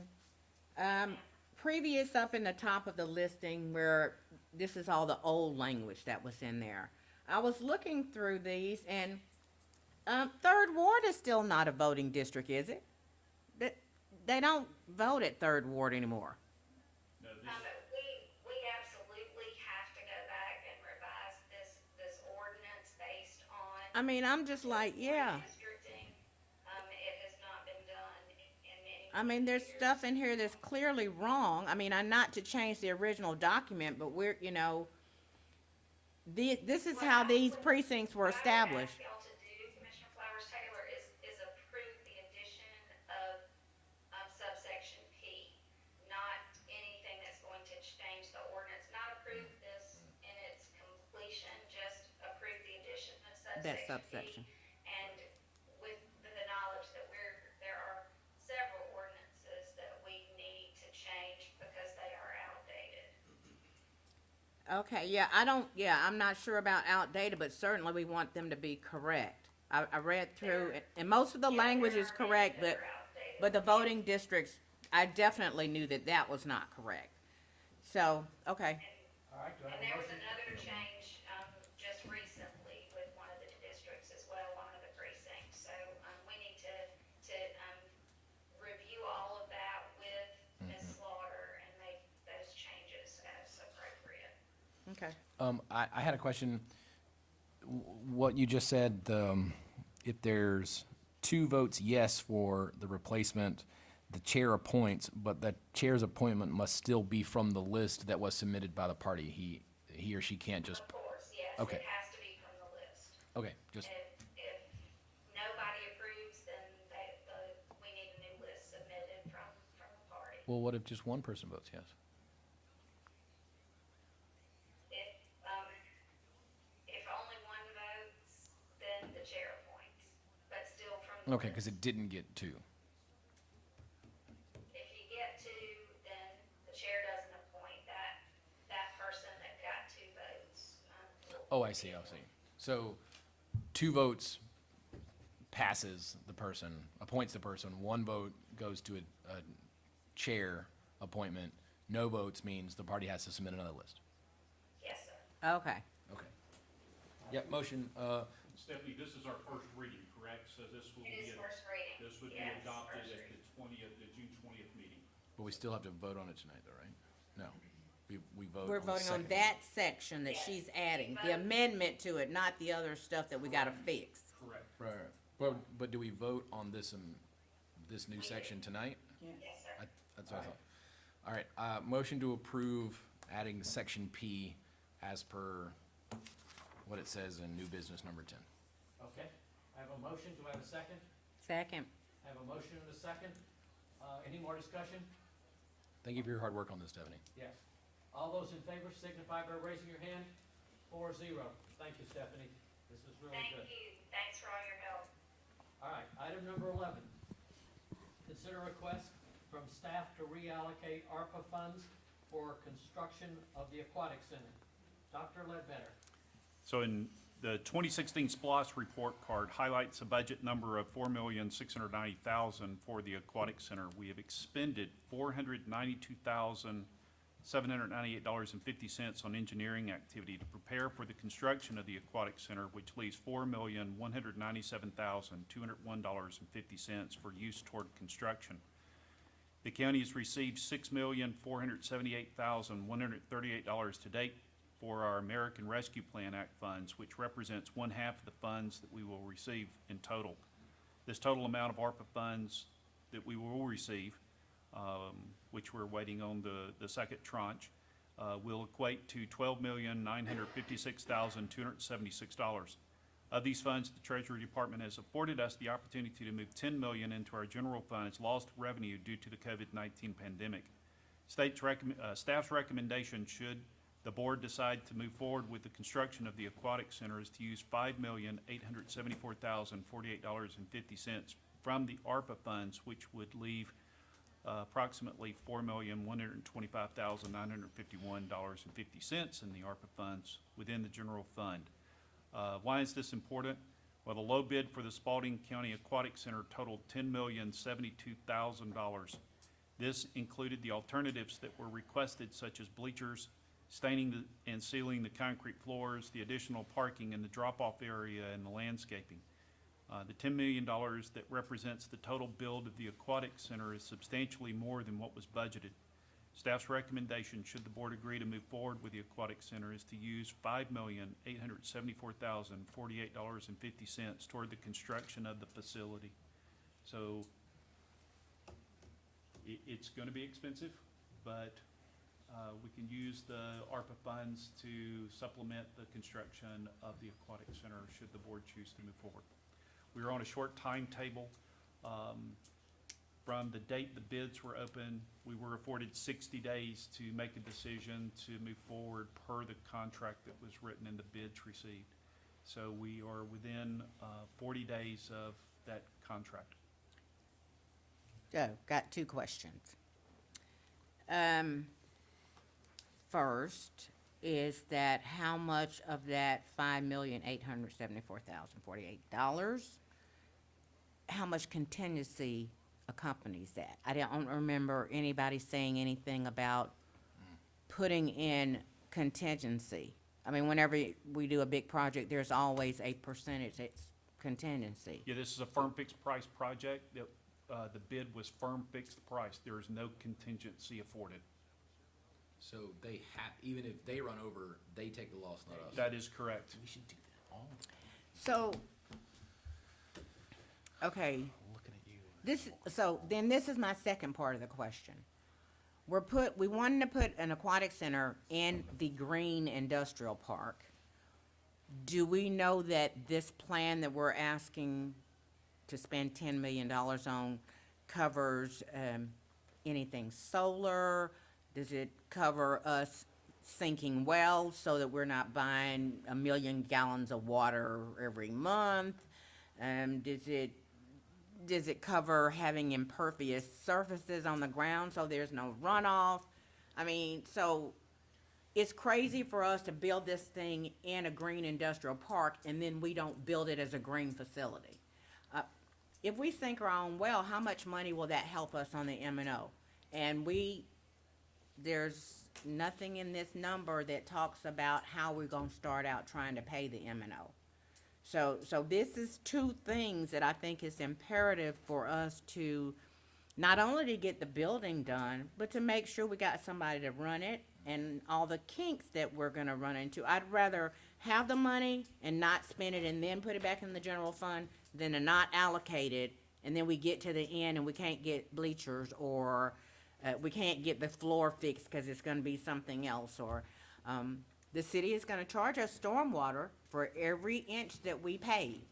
So why not use pavers or use some sort of surface that will allow water to run through and we don't really have the footprint for stormwater? Why not use skylights and so you don't have to have lights on the entire time? I haven't seen any plans, but not before we allocate money. I just hope that in this allocation, we are looking at this, this is what it's gonna cost, but what are we wanting specific that's gonna help us in maintaining this once it's done? Great questions. So you're right at $6 million. I'm feeling like you probably need to do the $200,000 for contingency, if that's all the money you got. I know that the current plan does comport to the requirements of the industrial development authorities, like green rules. It's not self-sustaining rules, they're not off-the-grid rules, like they're just green rules, like there's sort of,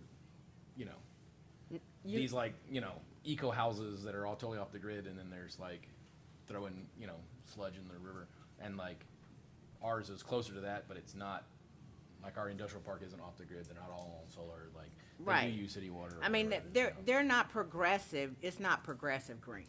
But I'm saying if we're gonna invest this much money for this community and we want it to be able to sustain itself, we need to look at how much it's gonna cost us for utilities, how much it's gonna cost us for cutting grass, how much we're gonna be paying money for stormwater runoff on this huge parking space and driveway through. I mean, this is a lot of money we're talking about, and if we can spend $45,000 or $50,000 and sink 3 wells in a place that's got lots of lakes anyway, zero water bill, or mostly zero water bill, so I just wanna make sure that we're not finding out later that we maybe needed sprinklers. I want us to have this input on the front end, so that it's done right and it will be able to sustain itself and not put the taxpayers in deep debt just trying to run it. Saying all that, I'll make a motion to, to appropriate the, 6 million from the ARPA funds into the general fund for the payment of completing the Aquatic Center. So you're rounding up to the 6. Mm-hmm. All right, I have a motion to I'll second. I have a motion and a second. Any more discussion? The city's not expecting us to pay them stormwater runoff, are they? I mean, I don't think those other cats do out there. Like, I don't think the industrial folks. They gotta pay their bills too. They're not gonna be, they That's don't true, like but us like I will- that. I will go back to the city and ask them for relief. Okay. I'm just saying, save your breath. You save your breath on that. I don't think we can. Any more discussion? Okay, all those in favor signify by raising your hand. 4-0. You now have $6 million. Thank you. And you know Well, the requirements 6 that plus. she has put. I do. Okay. What was already? Okay. Item number 12. Chairman Davis has requested that the county manager update the board on the service delivery strategy, SDS, the comprehensive plan, SPLOST, and the community transportation plan, where we are in the process and future steps to be taken. Would you start off with this is the year of planning so that everybody understands? Absolutely. This is definitely the year of planning. We've got 5 major plans going on. We've got the comprehensive plan, the service delivery strategy, the comprehensive transportation plan, loss negotiation, and then the big one for us is the raising the bar for zoning ordinances. In fact, we're starting the discussions for upgrading our zoning ordinances this week with Muni Code. So good on the staff for that. I want everybody to understand that this is a result of the census. We do the census, and then after that, we have to update all these planning documents with the state, basically. So this is the year to get all those documents updated. Some of them are 5 years, some of them are 10 years to be able to do before the next census happens. All right. And that's okay. In fact, the service delivery strategy affords us the opportunity to be a certified local government. It is due October 31st, and we are working to complete that. The county attorney, Ms. Stephanie Wyndham, thank you very much. She has completed her review of the IGAs and has drafted the IGAs that will need to be reviewed and agreed by the county and the city. There's one outstanding one. She will have it finished within the next week or so. Staff and I are working to digitize everything on and in the SDS to include all of our service delivery maps. And we should be finished with all of the updates for that document by next Wednesday for us to present to you and to the city for review. It should make it a very easy, clean review, and then we can go through and decide how we're going to move each one of those IGAs and agreements forward. IGA. Question. Sorry, IGA stands for? intergovernmental agreement. So, the part of the SDS that has to do with the, water authority, have we already discussed, I mean, and I'm saying that because I'm on the water authority and I ought to know, but I don't think I do. Have we already discussed the issues that would be relevant to the water authority that we need to represent for them? Because obviously they can't make an SDS. That's great. They cannot make it. We are working through Joseph to present those back out to the Water and Sewerage Authority for your review on that board. I'd like to make a comment on that, just to make sure everybody understands. There's been a lot of questions about sewer and what the water authority is doing. Comprehensive plan is going to tell the water authority what to do, where we want stuff to go. Now, the water authority will then decide, okay, in the prioritization of what they're trying to do. But the comprehensive plan from us lays out, this is where we want things done. The water authority, I wanna make sure we're all talking, we understand how the flow of this works. For a while there, I was thinking it was going to be the other way around. We will decide on the comprehensive plan and tell them, this is a place we want sewers. They will come back and say yes or no, we can't put sewer here, and go to the next place and things like that. So, yes and no. We can't tell them what to do. I mean, we can't tell us what to do, okay? So, but the things that I would be concerned about is in terms of those maps that say what is the service area. I think that that needs to be clearly defined because it's been really blurred and nobody has really gone back and checked the maps. And if there are areas that the city wants to relinquish because they know they're not gonna provide sewer for them or whatever service for them, then we need to try to get that established. Those are the things that they can't, the water authority can't bring to the table in terms of the agreement. They have to bring it through our secretary back to us. And so I just wanna make sure that we don't get all the way into finish and SDS and we have left the main driver out, because if they don't put water and sewer, we're just gonna be standing in one spot anyway. So just wanna make sure that Absolutely. we're the not maps leaving them are- out. The maps are a big part of what we've got moving forward. Yes, ma'am. Okay. In fact, here is the book on the service delivery strategy. So this is what we're working from and have been for the past few months. The comprehensive plan, meeting number 3, which is action planning, is phase 3. Goals action alignment is scheduled to be updated this month.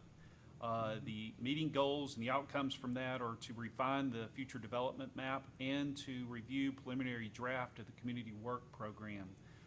Those two things are currently in the work with a draft document due back to the board at our extraordinary session in July. Additionally, Paige Hatley and Bill Ross are working through the methodology report that includes the long-range project listings and the impact fees that could be charged for each public facility category as we charge our impact fees coming into the county. We're on track to bring, as I stated just a second ago, we're on track to bring the draft documents back before the board in July. Our loss negotiations, our current plan is to move from service delivery strategy directly into negotiating our local option sales tax distribution model with the city of Griffin.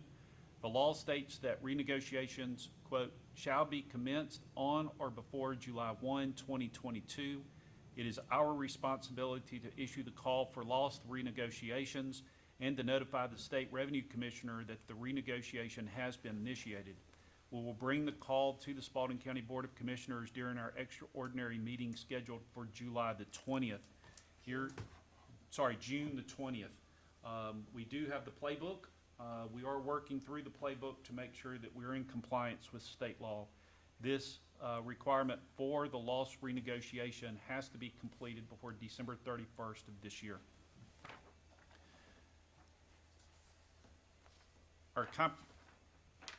Our comprehensive transportation plan. Oops. There it was here. Here it is.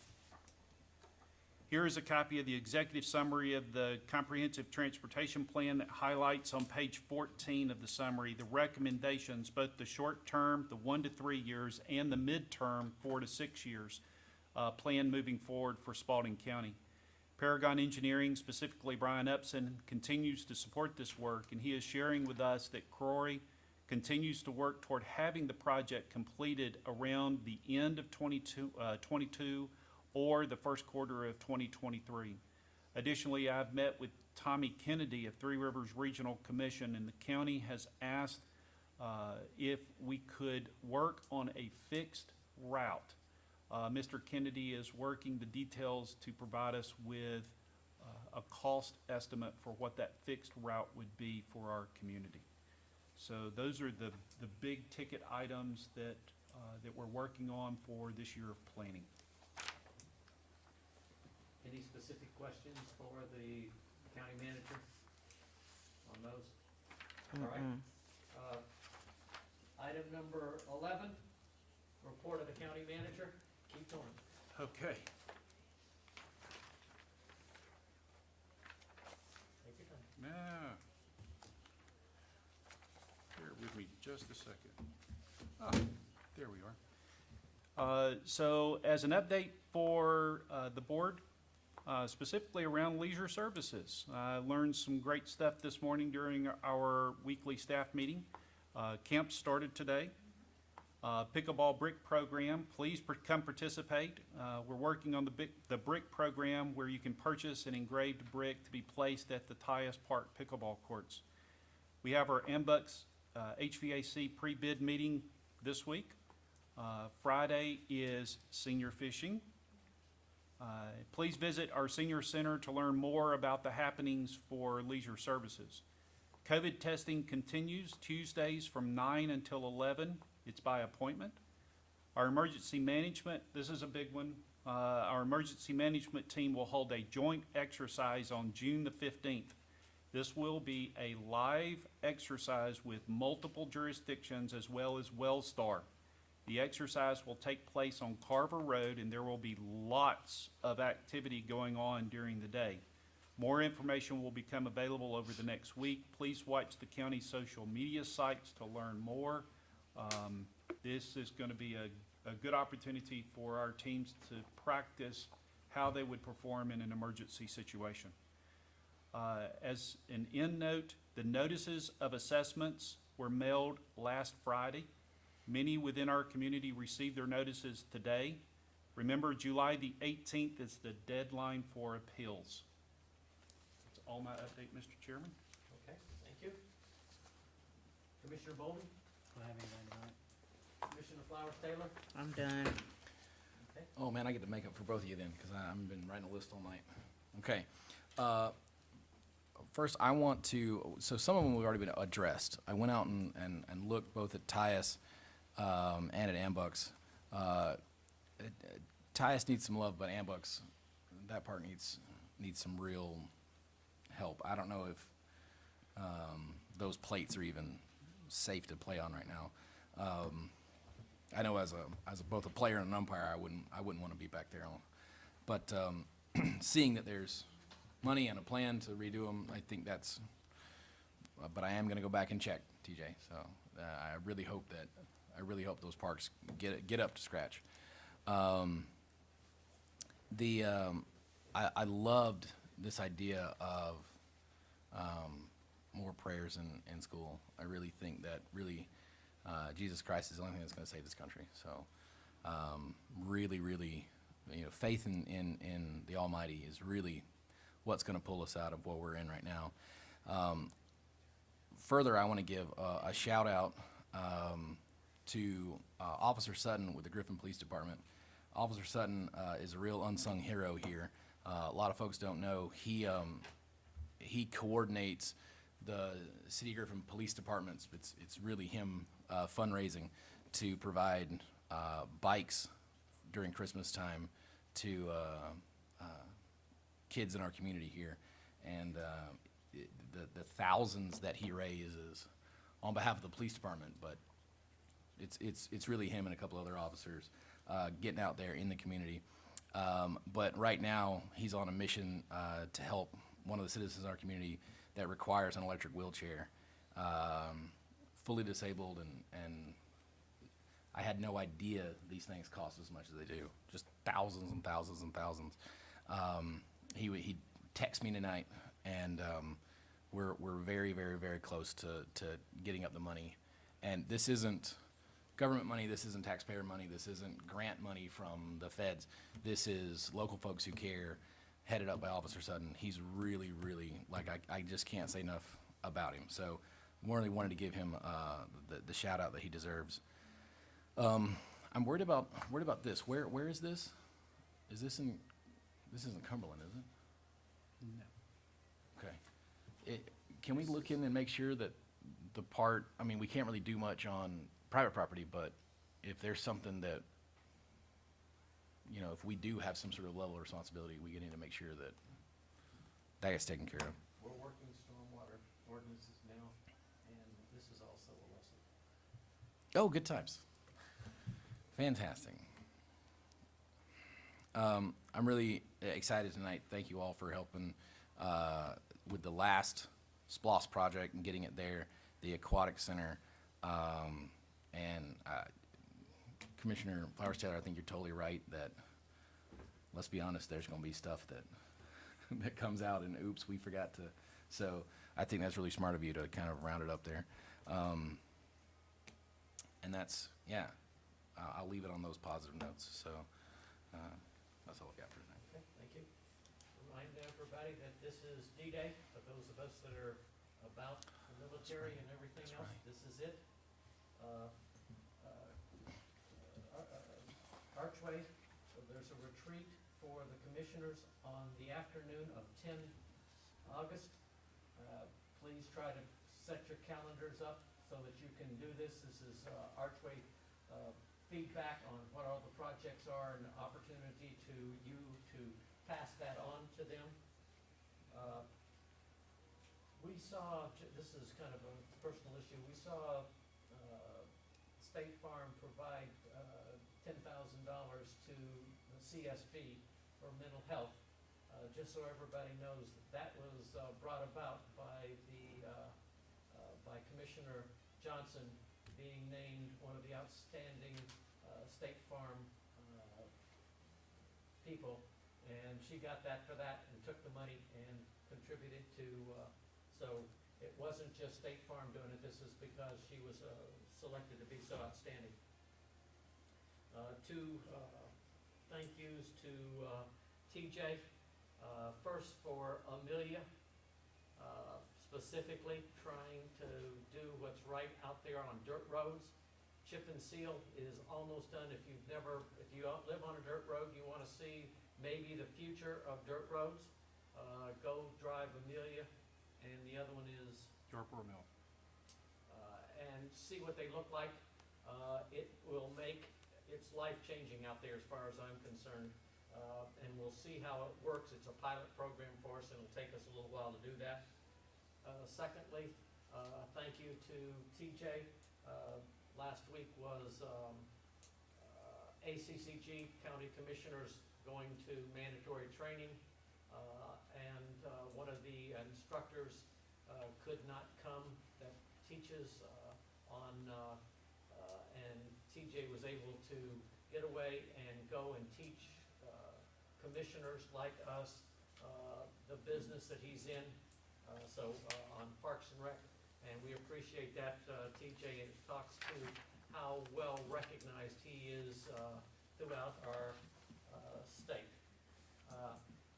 That's all I have at this time. Item number 14, consider request for a closed session to consult with the county attorney and other legal counsel to discuss pending and potential litigation, settlements, claims, administrative proceedings, and other judicial action brought or to be brought by or against the county or any officer or employee, or in which the county or any officer or employee may be directly involved, as provided OCGA 50-14-21.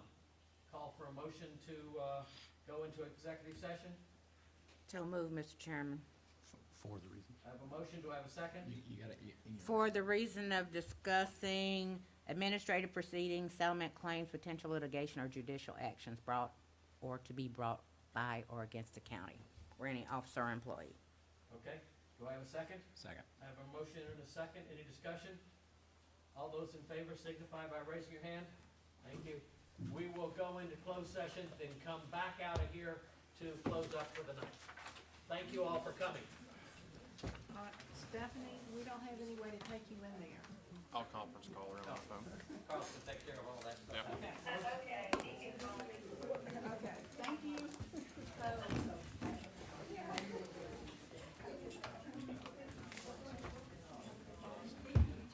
Okay. Miles, if you'll move with us. Kirby, if you'll move with us. Commissioners, Chris, if you'll move. Yeah, we're moving. Oh, sorry. So you know about this lady right here? I don't know whether she filed a lawsuit. The one we got today, yeah, against us, the one we just got today. She's really not her property. I thought you said extremely well. Matter of fact, the rest of them.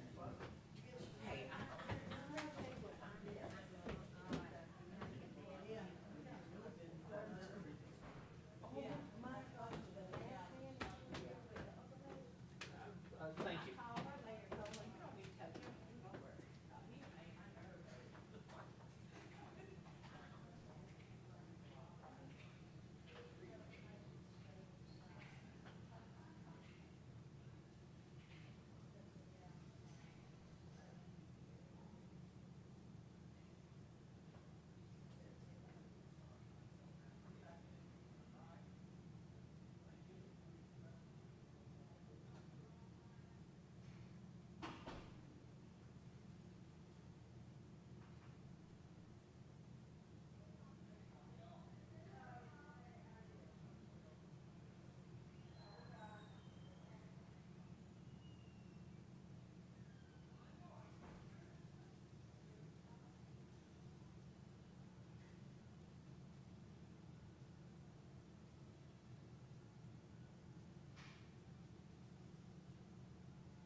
Wait. Wait for her to get. Okay. Are we ready? All right, have a motion to come out of, executive session. Mr. Chairman, I make a motion that we come out of executive session. All right, have a motion, have a second. I'll second. All right, have a motion, a second. Any discussion? All those in favor signify by raising your hand. 4-0. Mr. Chairman, I would like to make a motion to allow the county manager the ability to pay our deductible for potential lawsuits in the future. That limit has been $25,000. We'd like to raise that to $50,000, which is what our deductible would be. All right, I have a motion. Do I have a second? I'll second. All right, I have a motion and a second. Any more discussion? All those in favor signify by raising your hand. All right, 4-0, motion carries. I have a motion to adjourn. So move, Mr. Chairman. Do I have a second? Second. I have a motion and a second. Any discussion? All those in favor signify by raising your hand. 4-0. Thank you. We're adjourned.